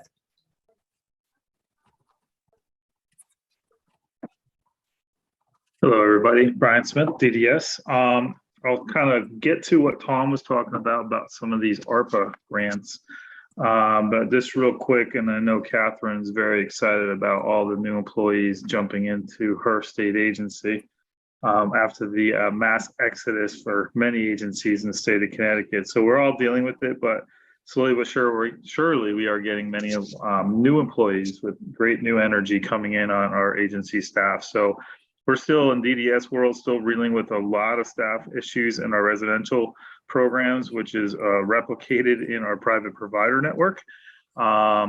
Even worse situations in some cases in the state with some of our providers with respect to day and residential services as far as getting and maintaining quality staff. But we're trucking away and trying to get all those vacancies filled, which is impacting case management, but we're in far better shape than we were about 3 or 4 months ago with respect to that. So that's having a positive impact on youth who are exiting schools at the age of 22 and entering into adult services through DDS. To speak to the ARPA funding that Tom had referenced, our agency does have access to ARPA funds. We have a number of committees that are targeting certain areas to help our agency do some transformation. We have a family and individual engagement committee. We have an employment and day service committee. We have a residential committee. We have an advisory committee. And I believe I'm missing one off the top of my head. But if you do go to our website, there is a link to all the ARPA activities that are going on and all the committees and who's represented on there. Meeting minutes, et cetera, should be posted up there for all the public's viewing pleasure. But the goal of this is to really look at how can we use these temporary funds, because all the ARPA funding is temporary, to help us transform our agency or get it going in a direction so that way we can kind of shift to how we do business today, using these additional funds now to get some of those projects moving forward and eventually either stay within budget or advocate for additional resources to continue with that transformation projects. So it's very interesting. I sit on the advisory committee with a number of internal and external stakeholders. So we're seeing what these other committees are putting forth and making recommendations back, to which we'll end up with our commissioner and his executive team. Tom had mentioned some grants going out to families. There's a couple great initiatives. We have worked with our colleagues and friends over at the State Department of Education. And we do have some funds that have come from them to help push out grants to students, school-age youth, for respite programs, after school type things and campership stuff. So we've been working on adjusting our system accordingly for that to make sure that those funds are used solely, obviously, by those school-age youth, but really what it's also helped us with is moving funds that they may have used traditionally in our grant program to get to more families. So it's been a win-win, servicing more through our grant program. But with respect to the ARPA funds, it's also given us an opportunity to go above and beyond where our grant program has limits. So in some cases, we've been able to tap into the ARPA funds after a person may have maxed out on our grants to get additional respite situations for families to help stabilize an in-home situation. So we're looking very creative when it comes to these funds, looking to transform a lot of different things that we have historically done. And I've been with DDS, and I'll just say a decade or two or more. So I've seen a lot of change happen, but the excitement and energy level right now with all the committees is phenomenal, and everybody's got the best intentions moving forward for the population we support with this available funds now to affect change for many years to come. So there's a lot of great activity going on. We are obviously still dealing with staffing issues, but we're pushing through that. We often, if anybody in a district or a family has a family group and you want agency representative to come speak to professionals, to parent group, to a student group, you can reach out to me or have them contact me if they're not on this call today. We'll be happy to help coordinate that. We're trying to really push more messaging opportunities for all the stakeholders in the state of Connecticut. And I know a couple of you I've had worked with on some of those speaking engagements. So there's plenty of opportunity there. We do have staff in every single region that can accommodate that. Weekends kind of can get a little tricky for us, but Monday through Friday, even evening hours, accommodations can be made. So I just wanted to put that plug out there too, because we're really trying to improve messaging, especially at the younger age, about the various services that are available within DDS, and even more so about employment and day services as we collaborate with our friends over at BRS and BESB on that. So that's it. Thank you. Thank you, Brian. Susan, you're next. Great. Brian, did you see in the chat, Loris asked if there are any flyers? Flyers with respect to specific? I guess your new ARPA programs. Yes, please. All the ARPA information's on our website, Doris.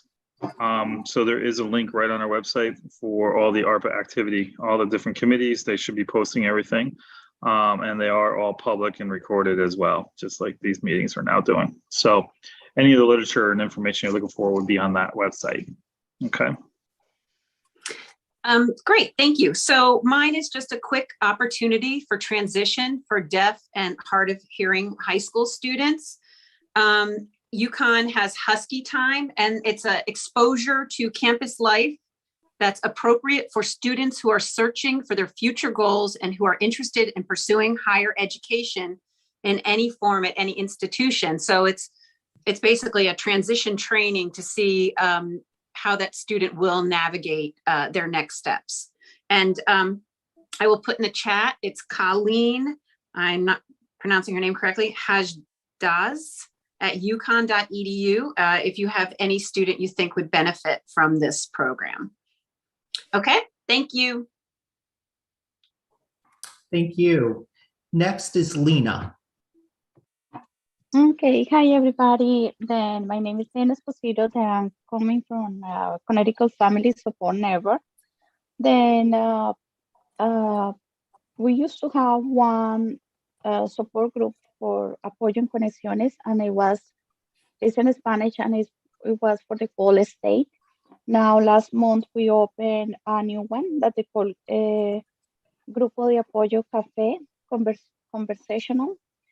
And then at the end of this month, we are going to have another support group in Spanish for our speaking Spanish parents to help them, to get resources and help in any way. And also, we have 3 workshops this month. Today, we have one in Spanish. Que nada ni nadie apague tu luz. It's at 6:30 p.m. and it's about sexual harassment, prevention, and how we can notice signs. Then we have another workshop on the 29th at 9:30 about housing workshop series. And on the 20, that was the 28th, and the 29th, we have another one for the cooperation and collaboration and advocacy at 6:30 p.m. And also, and I have the Facebook for deaf and hard of hearing too. Then there are not really many programs in Connecticut. I know that I already posted about UConn, about, the program that they have for people with deaf and hard of hearing to go there and look at schools and everything. I already posted, but it's been really very hard to look it out for programs for this particular group. And then I see that it's a lot of workshops on anything that they are not putting this sign language. Then I will just try to mention everybody that if they put something, any workshop, please consider it, to have some interpretation in sign language and being more inclusive. Thank you.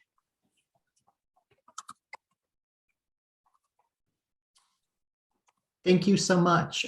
Jen, you're next.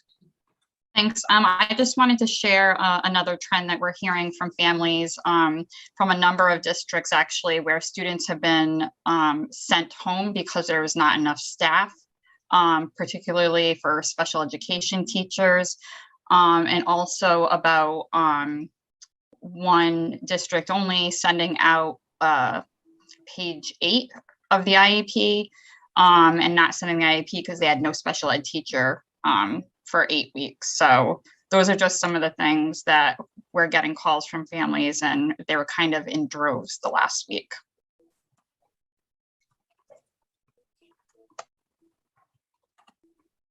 Thank you, Jen. Anybody else have anything to share during our roundtable discussion? Doris. Hi, I'm on several statewide and national groups, and what our focus has been, along with and alongside families with special healthcare needs and children and youth with special healthcare needs, is the prevailing amount of mental health challenges that our kiddos and families and communities face, especially the marginalized communities. There has been a lot of effort too in not only underlining and emphasizing mental health, but also access to the supports and the information. So while we're all moving forward and making sure that it's accessible in Spanish, there is a Latino and Latina Hispanic population that does not speak Spanish. They speak Portuguese. And they're up and coming in the New England region. There are so many of them, and they are families that need access to our information. Also, we have plain language.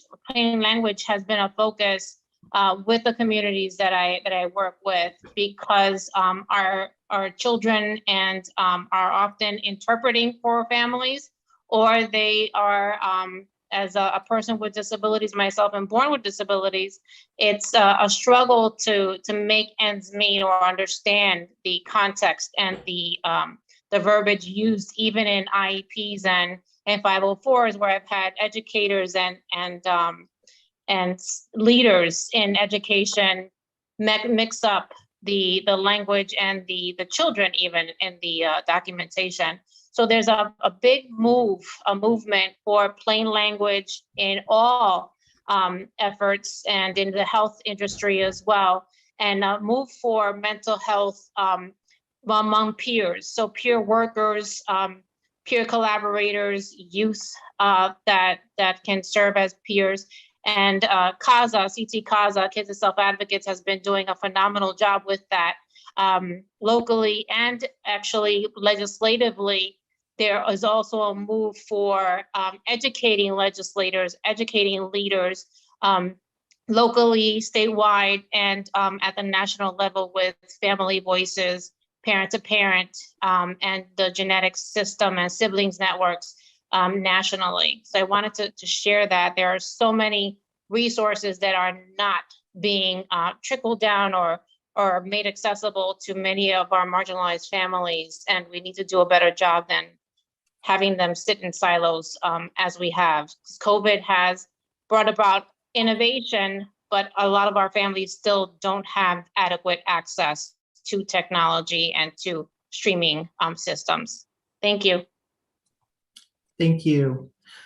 Just a final thing that I wanted to share with people who are participating today. And Jen Lucier and I, Jen just joined a committee. It's a state committee related to restraint and seclusion and de-escalation methods related to restraint and seclusion. There is going to be a virtual training related to restraint and seclusion and de-escalation methods. It's free of charge for anybody who's interested. I'm happy to send the flyer out to people who are interested. Peter Talisano, who's a psychologist with DDS, organizes the committee. We're going to be hosting it November 4th. And again, it's a virtual training. It's 4 hours with 2 national trainers around de-escalation strategies regarding restraint and seclusion. And again, I'm happy to send the flyer out to people who are interested in attending. It's free of charge. So I just wanted to offer that up as an opportunity. I will turn the floor, I believe, back over to Brian at this point.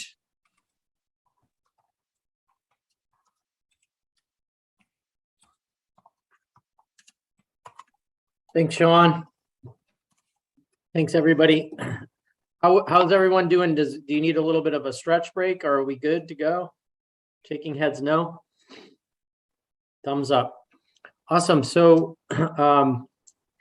I'd like to facilitate, but please jump in, a discussion around your State Advisory Council priorities for the year.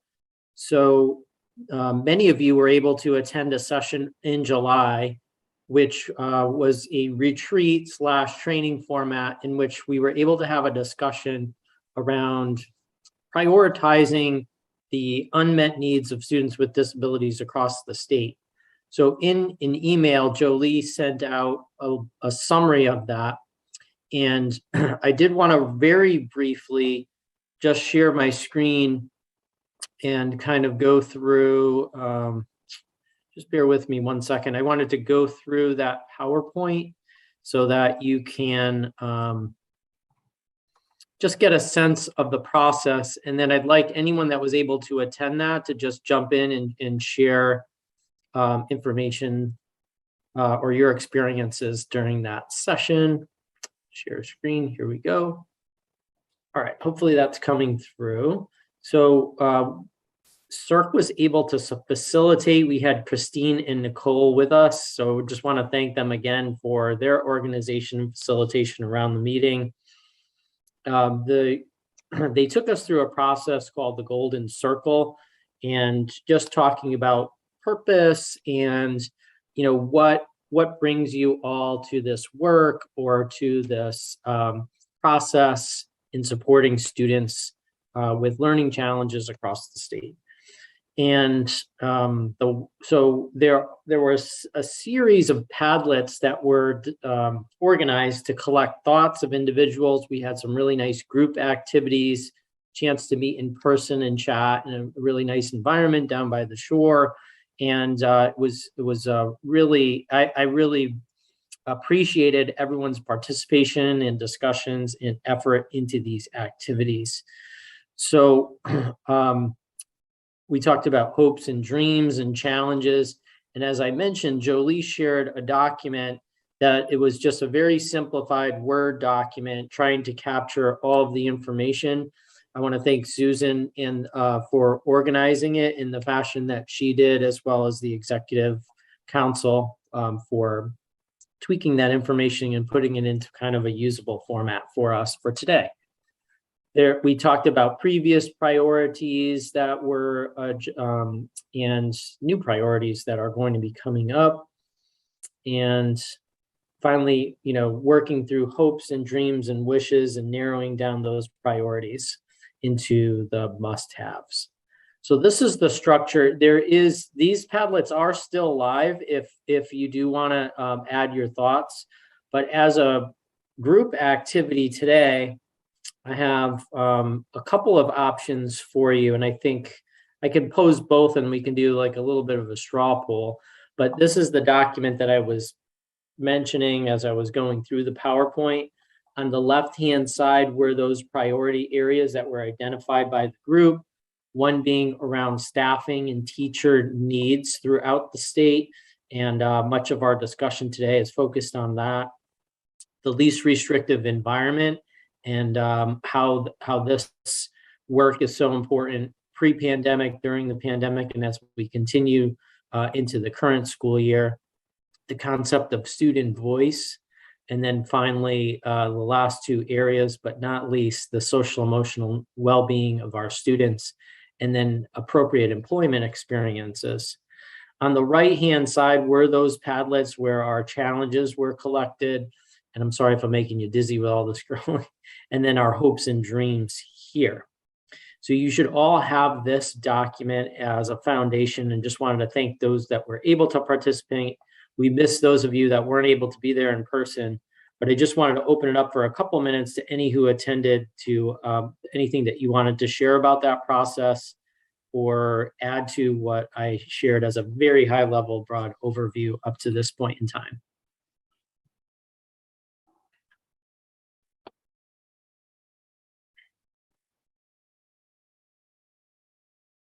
All right. Give another couple seconds, but feel free to jump in or raise your hand. So there's about 24 of us, and I want to share another document with you now to see. My thought was we would break up into 3 subgroups for our last 25 minutes or so, and then come back in the last 5 minutes as a full group to close out our meeting. But I put together a document, and Sean and Jolie and I can try our best to get you into a breakout group. And so what I did was just put those areas of focus on paper. And then what I'd like to do in the breakout group, and this won't be accomplished today, but we do have some time. We mentioned earlier that the long legislative session is starting in January. We have a few meetings, before that. We do want to get kind of those grounding assumptions is what I'm calling them, down on paper around staffing needs and teaching needs, and to be able to articulate those. Ultimately, for our annual report, we want to make recommendations and advise the CSDE as well as the legislature. So we might not get to this point today, but we do want to talk about some assumptions around these areas, any additional data that we would like to need, to have or to request. And then just to think about in general, who are the people that care about this issue around our assumption? And then why is that? So why is this important to bring to the legislator or the State Department? And these are just kind of discussion starters. Jolie, Sean, and I will take notes, and then it's just repeated for each of these topics. So there are 5 different areas. So we want to make sure we divide our time to at least address at that kind of surface level, those areas based on those bulleted items around staffing, LRE, student voice, social emotional learning, and employment. So questions about that? There are still opportunities to weigh in those different areas. I know there are peripheral activities that are going on, and it is, hard to, to prioritize because there are so many needs out there. So if a grounding assumption doesn't fit neatly within one of these categories, we can still definitely document that, bring it back to the executive committee, and then we'll have a little bit more time to work in groups during our next meeting to flush this out for our annual report. Questions, comments? Susan. Is there a possibility, do you think it's be too overwhelming if we did this as one group? Because I always, whenever I hear people's thoughts, it really helps me out a lot. There's so much information on this group. I don't want to miss anything. That is an option. The downside of that is that, as a smaller group, more people have a chance to weigh in, more specifically. The larger group, we all get to hear live, so there's definitely pros and cons. Sean's probably rooting for the large group, so we don't have to try the breakout group since we've never done it before. We do see a button for breakouts though, but we can absolutely, if that's the wish of the council to do one large group, we can absolutely do that. Oh, Greg's on the line too, so Greg can help. That too. Jake, you would prefer large? Yes, thank you. Sure. Excuse me.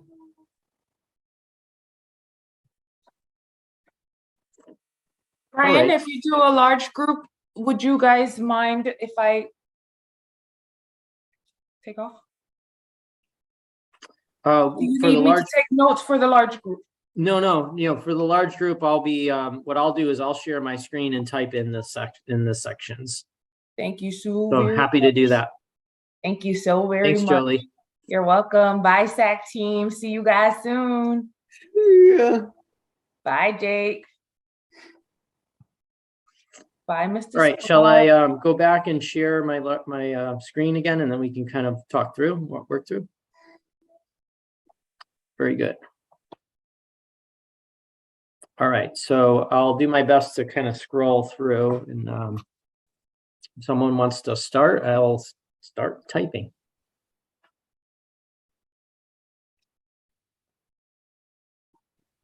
And again, these are just, the grounding assumptions are kind of where the priority areas came from and what the needs are. The data that we need can also sometimes inform us for future presentations in the State Advisory Council.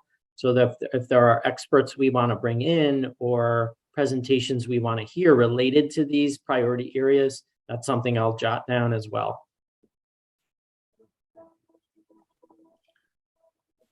I have a question. Sure. When we talk about the data that we need for the SEL, do we know how many staff every building has to support students' mental health? What kind of ratios do we have?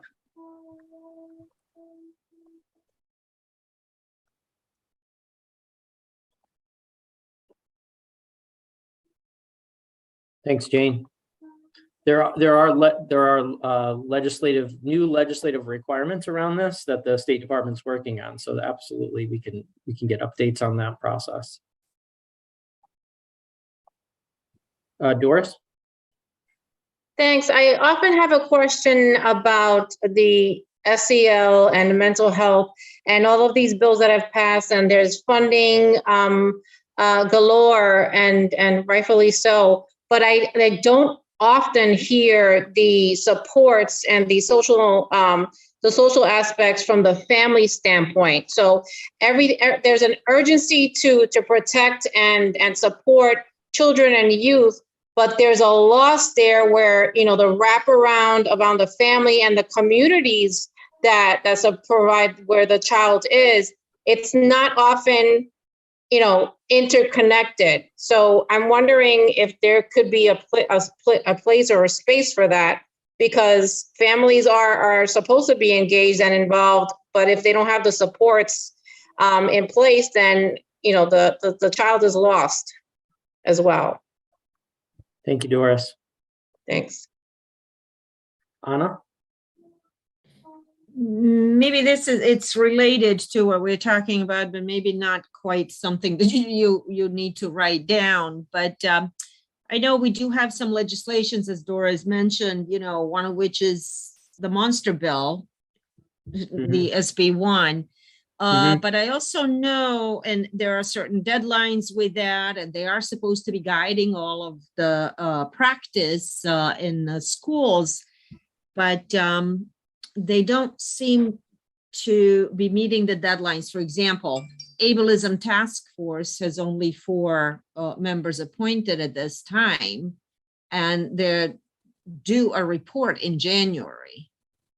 So I don't know if there's anything that as SAC we can do, or, is that something that needs to be somewhere? Accountability. I would suggest we work through that with the legislative committee. Okay. Yeah. And that frequently happens. Anna, I know during the last legislative session, there were some task force that never got off the ground. And it takes a lot of time and coordination to be able to do that. So it's definitely something that we would want to, keep our eyes out on. Tom? Yeah, a couple things. And actually, Anna started bringing it up on accountability.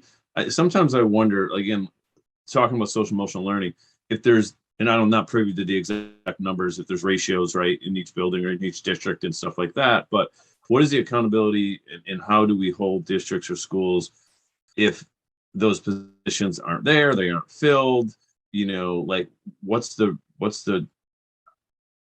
how do we fix that, right? How do we, as a system, as a individual in a school, respond to, hey, they're supposed to have this many, whatever, social workers, et cetera, but they don't.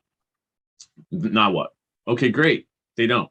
And then where's the teeth in it as far as, and I know you guys, DSE or Bureau of Special Ed is overwhelmed, and there's not as much of that piece in your role, right? Oftentimes, which Tom, do you see that question in both SEL and in the staffing and teachers? I see that question probably in across the board, but I'll say definitely in those two. The LRE is definitely one it's huge in my mind, is an issue. Like, again, I think of often the issue with, we report on time with non-disabled peers on IEPs. It gets reported, no one ever looks at it. I mean, not no one, obviously the family, the parent, the people for that child look at it, but, and I know there's a process in place where you guys look at certain IEPs and stuff, but the data shows, I mean, you shared it, right? The data shows that we as a state are very segregated, right? We're a very segregated state for students, highest of in separate schools. Like, that's disturbing to the point where I'm like shaking right now. Like, it's just so disturbing to me. And where is that accountability? How do we fix that, right? How do we, if their time with non-disabled peers zero, it's zero, right? Even in district, right? Whether it's a separate school or not, what are we doing to move these students to the least restrictive? You know what I mean? we talk about it. We have checklists. I see the checklists, you know what I mean? And I see them checked off and all that stuff. And then, and it's a complex issue anyway, but that to me, there's just how do we move towards truly getting kids in these least restrictive environments, because apparently we're not doing a very good job. So anyway. Thanks, Tom. This was a topic that was really discussed at length, the LRE, in our SPP APR process. And, some of the concerns around LRE and the importance of how we communicate this is the place where students are isn't as, we don't want it to be thought of as a place and moving kids around and moving seats around. We want to make sure where the students' LRE is, they're getting quality information, supports, and services, right? So it's, for some students, it is in a separate program, or a more intensive supports and services for whatever reasons the PPT determined. And because they are PPT determinations, it's a little bit of a different kind of accountability. It's like getting underneath the story of what, and looking at trends in the districts overall. So at a state level, we can see data at the state, but it's how do we dig deeper into the stories behind those decisions that were made, and to make sure that it was, the process was followed. And, the out of district placements is one aspect of LRE. There's also the 80, inclusion of 80 to 100%. And there's a little bit of different strategies that are needed depending on the student's needs and where they fall within that continuum. But what I'll do, Tom, is just apply that question of accountability all throughout here for us to think about, for you all to think about in your report to that will kind of result to inform us in the legislature.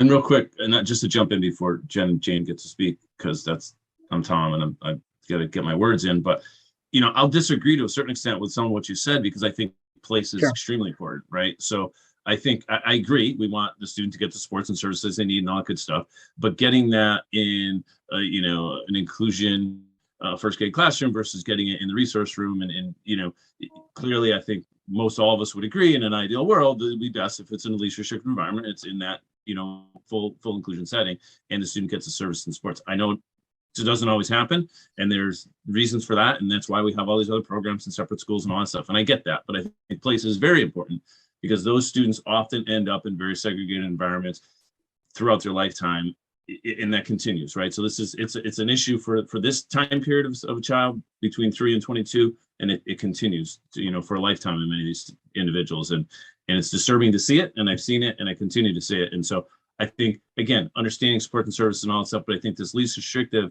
and it's just, we talk about it, we want to do it, and I'm a parent as well, so I get it from the parent perspective, fully. I get it. It's not easy, and I know parents are often the ones pushing for these placements, right? And I get that, but I just think there's really needs to be a hard look at some of that stuff. I don't think we disagree. What I was meaning is, if when you work with a district and say your data, your numbers, if you're looking at numbers instead of individual situations, an unanticipated consequence could be putting students in situations where they're in an inclusive room but not accessing their education. Understood. So that was my point about location, trying to move from 0 to 20% or 20 to 40. It's not a number, it's not a place to put them differently. It's about place the students differently. But so I think we're saying the same thing. I appreciate the clarification, and this is a very important topic, and one that, as I mentioned, in our SPP APR came out. It was very important. We have a lot of good suggestions around, how to move forward with this. Yeah. Thank you. And we do have several PD opportunities. I think the pandemic really turned things, as we know, on a lot of different areas, turned things kind of back over in full circle around environments and how we look at environments. how we think about access and how we think about the LRE, but it's critically important to have students have access not only to the curriculum, but also to their peers. And that goes all the way through to the community environments as well. Jane, comments? I have a lot to say, so I'm going to try to figure out where the most important things are, because I think that a lot of these priorities really tie together. Like going back to staffing and SEL, you know, I was just thinking about families where they have the social worker staff, they have services for counseling, but never received it because the social worker is a substitute teacher because there's never enough teachers in the building. So that impacts it that way. And then I would think LRE is really one of the most critical things that we need to be looking at this year, especially since, you know, a lot of the families that are calling us, their children are having huge behaviors, they're getting disciplined, they're not even getting evaluated for special education. So they're almost expelled, and then they go to the point of they're being outplaced and nobody even evaluated them first. Nobody tried positive behavioral supports. They're not really looking at the special factors that they're supposed to be doing. We have students that are capable of learning in district with appropriate supports, being outplaced because the district didn't have supports or they weren't following the IEP. And I think that really drilling down on some of those individual cases, you'd probably be able to unlock some disturbing trends as to why kids are being outplaced. Thank you, Jen.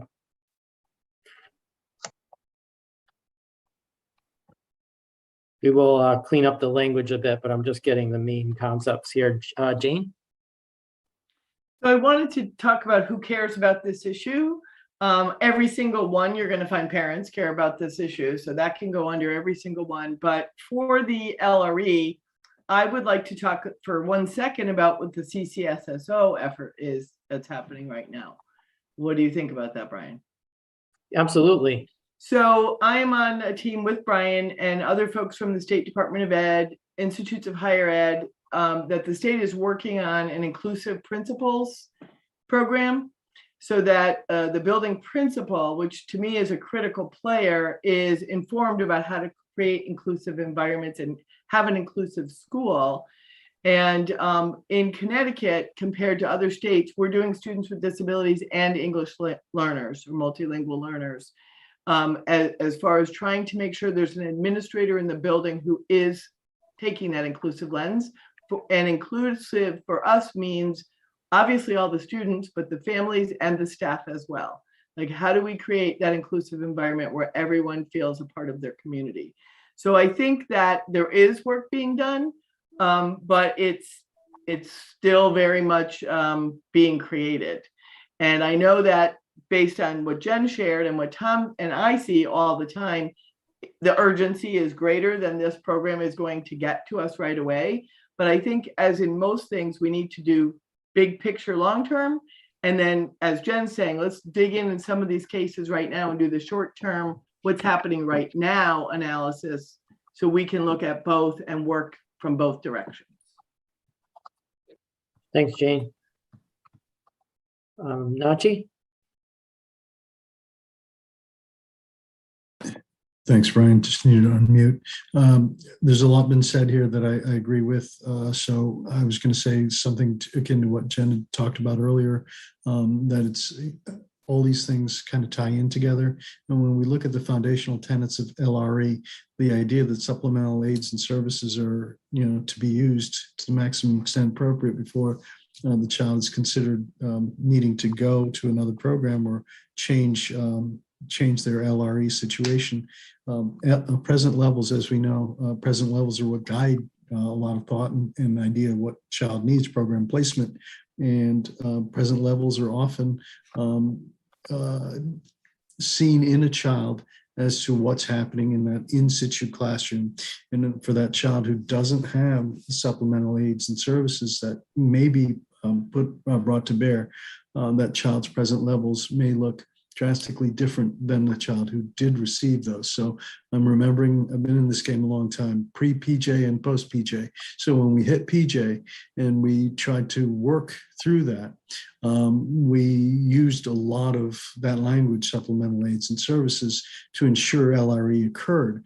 And then we kind of got away from that, where we left, like, for example, back in those times, we actually had rests push in, and now we're going back to the model where we have kids leave to go to a rest. And so my concern is that it starts with staffing retention issues, and this trickles to support services that may not be able to be presented to a child when the child clearly could benefit from them because they're not available. So to me, LRE ties in with staff and support, as well as the idea of what our what's the data on supplemental aids and services? How are we looking at that, or have we looked at that? Can we look at that? I don't know if we can look at that for every child. It would be a huge dive, but certainly that's something that would show us what's going on with the child as far as their ability to maintain in a less restrictive environment. Thank you, Nachi. Thank you. There's been a couple of acronyms here that CCSSO I'm going to mix up, but this is essentially it's a council of state school officers that supports state level work. So that is a grant that we have that's called a CEDAR grant, and we are collaborating on that end.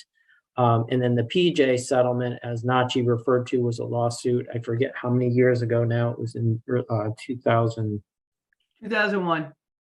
Thank you, Jane. I was going to say 17 years ago, but now it's been a little longer than that. And this brought about requirements for students for inclusion.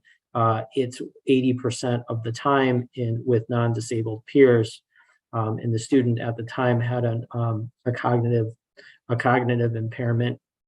And so there was a lot of statewide efforts and work that went into statewide looking at students, the use of supplemental aids and services, as Nachi mentioned, and then other supports and services. So don't hesitate to raise your hand if you have a question about an acronym or other pieces. Lena? We have lots of acronyms. Yes. Then I know that the school, home, and a lot of organizations, they try to work, with increase the all the efforts to the students to get better services and better quality. But in the middle, we have the mentors. Then it's an organization that they call Elevate, and is working in Bridgeport. And then it's been reducing the data of children to drop out of school. They are working with the volunteer teachers. And then I believe that will could be like a middle ground. And it could be really something that maybe we can look it up, maybe like a statewide in the future. Thank you, Lena. I just want to make sure I capture that. So you were talking about in looking at the district level at student dropout data as Yes. kind of a result, and then putting proactive measures in place. Yes. Awesome. Thank you. Mhm.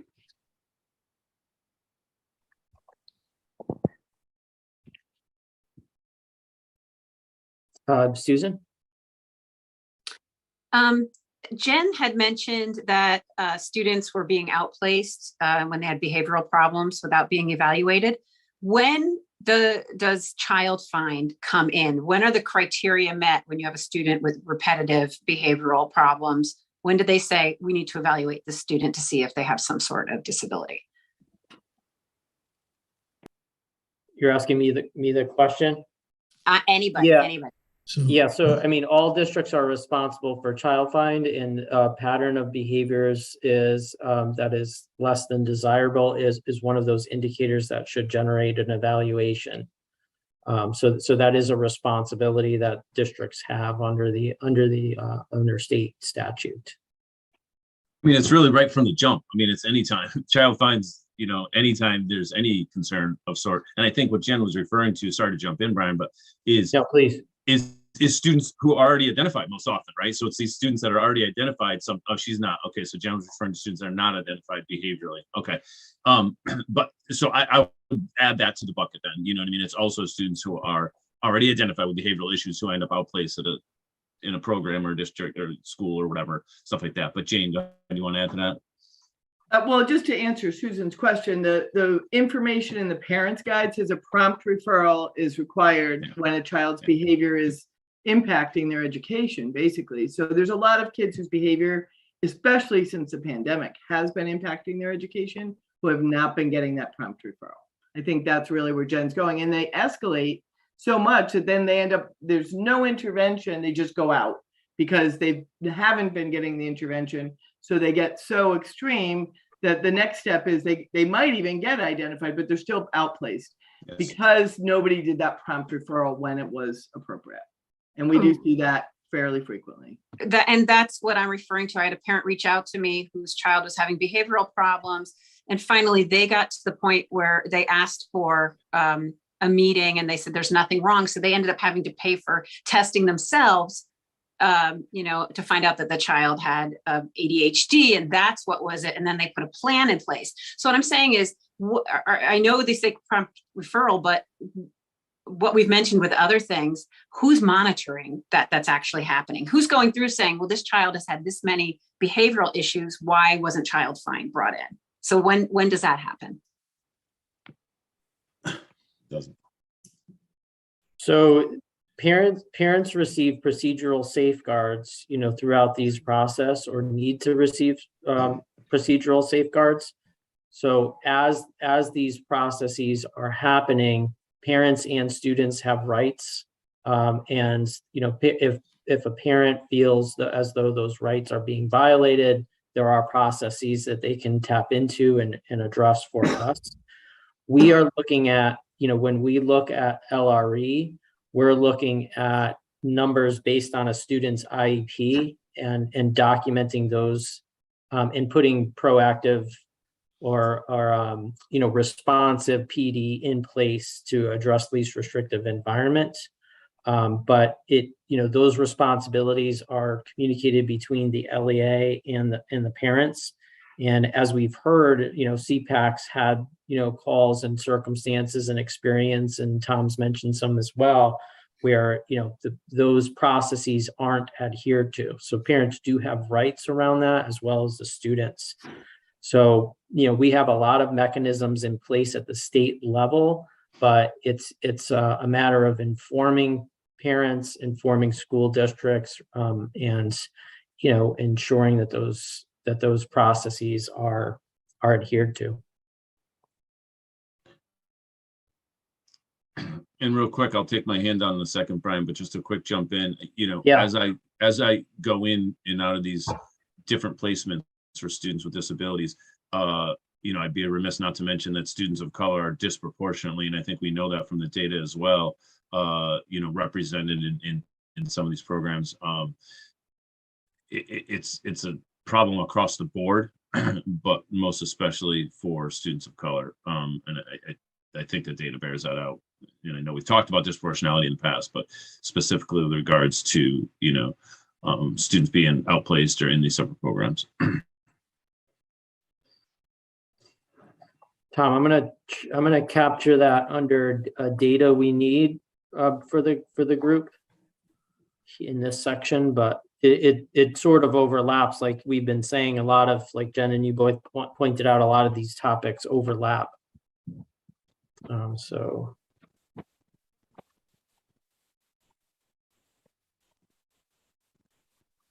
Sorry, Doris, I see your hand. Yes, I posted it in the chat. I have a question. Prior to COVID and more so during COVID, there seems to be an uptick in identification of children with ADHD, and more so with the BIPOC population. why is it considered a behavioral issue? Why is it identified, ADHD is identified with the behavior when at times attention is considered, it's impacting the child negatively, and it could be not because of behavior on the part of the child, but because of the educator not being able to engage children.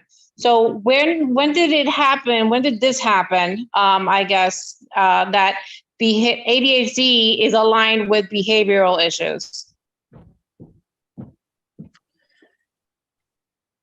I'm not sure I know how to comment on that, Doris. I don't know what you mean by aligned with behavior. Well, when a child is identified with ADHD under the checkoff list by the school system before the 504 or an IEP, it's checked off under behavior. Why is that? So attention deficit and hyperactivity.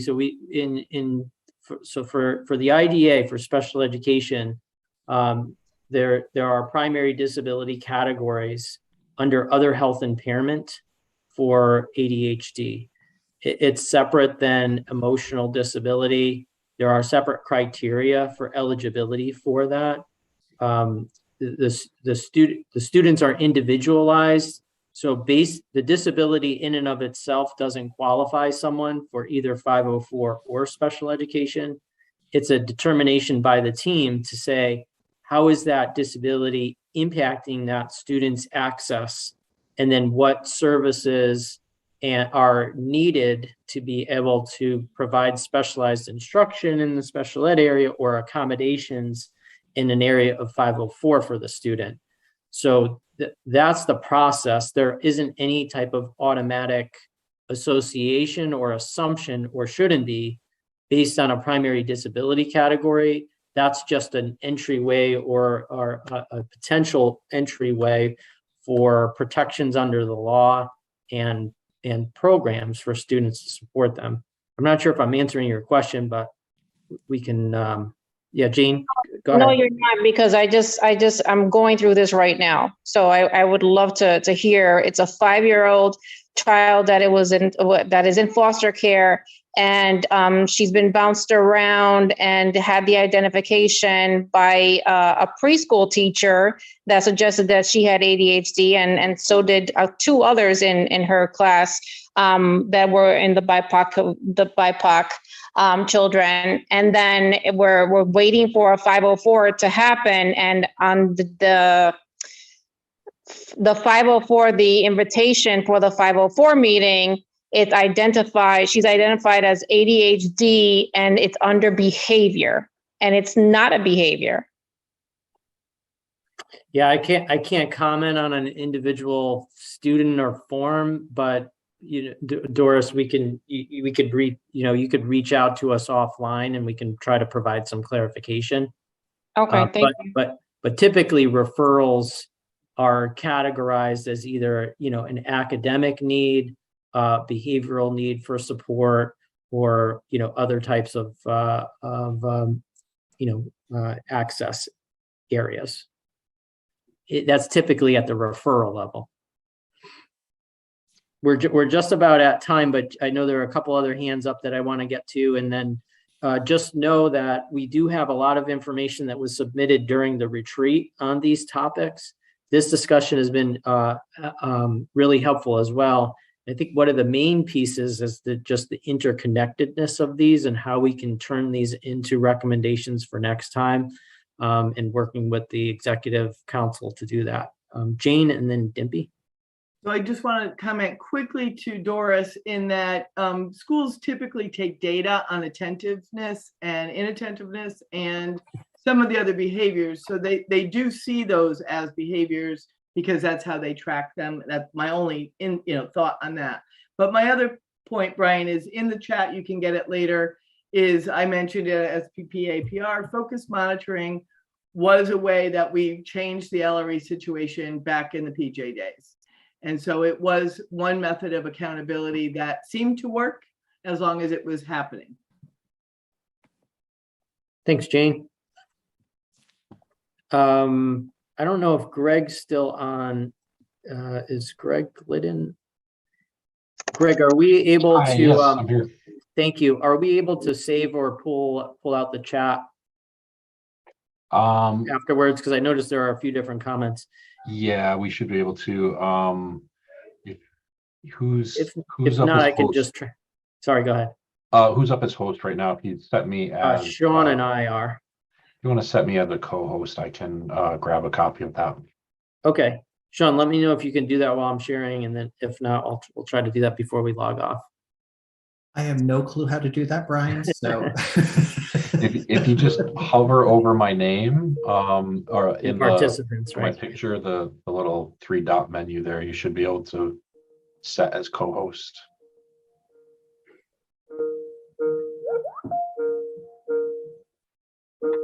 All right, Dimpy, is your hand raised for a comment on the priorities? Yes, thank you so much, Brian. Thank you. I apologize in advance. I'm driving, so if I make any mistake, I'm apologizing in advance. So I want to comment on the section about LRE. Sure. And one of the presumption by district as well as parents, the common assumption is that LRE is in regards to or in related to the regular academics activities that the school have, and most of the parents are not even aware that they can ask for modified curriculum or something like that when it comes to specials like arts and Spanish and music and gym. Like when you ask the district if a child is interested in certain of the specials and you ask the district if they have modified curriculum, the answer would be no, because they don't have much of students who are interested in that modified curriculum classroom. And the option that is provided, if we are talking about LRE, is it LRE considered that same aged peer participation? Because some of the students have been told that if they want modified curriculum, maybe the one option is they can attend classroom special classes with younger kids. And I was just wondering if that is a right option for a student, but also for the school-based activities, like as the student grows up, they'll have band, they will have orchestra, they'll have chorus. And I'm just wondering that how many districts, if we are collecting the data, how many districts are providing accommodations, or do the staff have enough training to include the students with disabilities? Thank you, Dimpy. I captured all of your points and topics and added that to our list here under LRE. Great. Brian, do you want me to have someone make a motion to adjourn? Yes, thank you so much. I know we went a few minutes over. I really appreciate the discussion, and thanks for allowing me to facilitate and take notes. We'll put that together and I'll try to put that in a meaningful wordsmith. We'll wordsmith and get that back out to everyone as soon as possible. Great. Would someone like to make a motion to adjourn the meeting? I will. I'll second it. Thank you. And Jen seconds it. Great. Anyone abstaining? Great. Everybody vote by saying aye. Aye. Aye. Great. Thank you. Motion passed, and we are adjourning the meeting. Thanks all. Have a great afternoon. Thank you. See everybody soon. Remember, October is ADHD Awareness Month. Thanks, Jeff. Thanks, Jeff.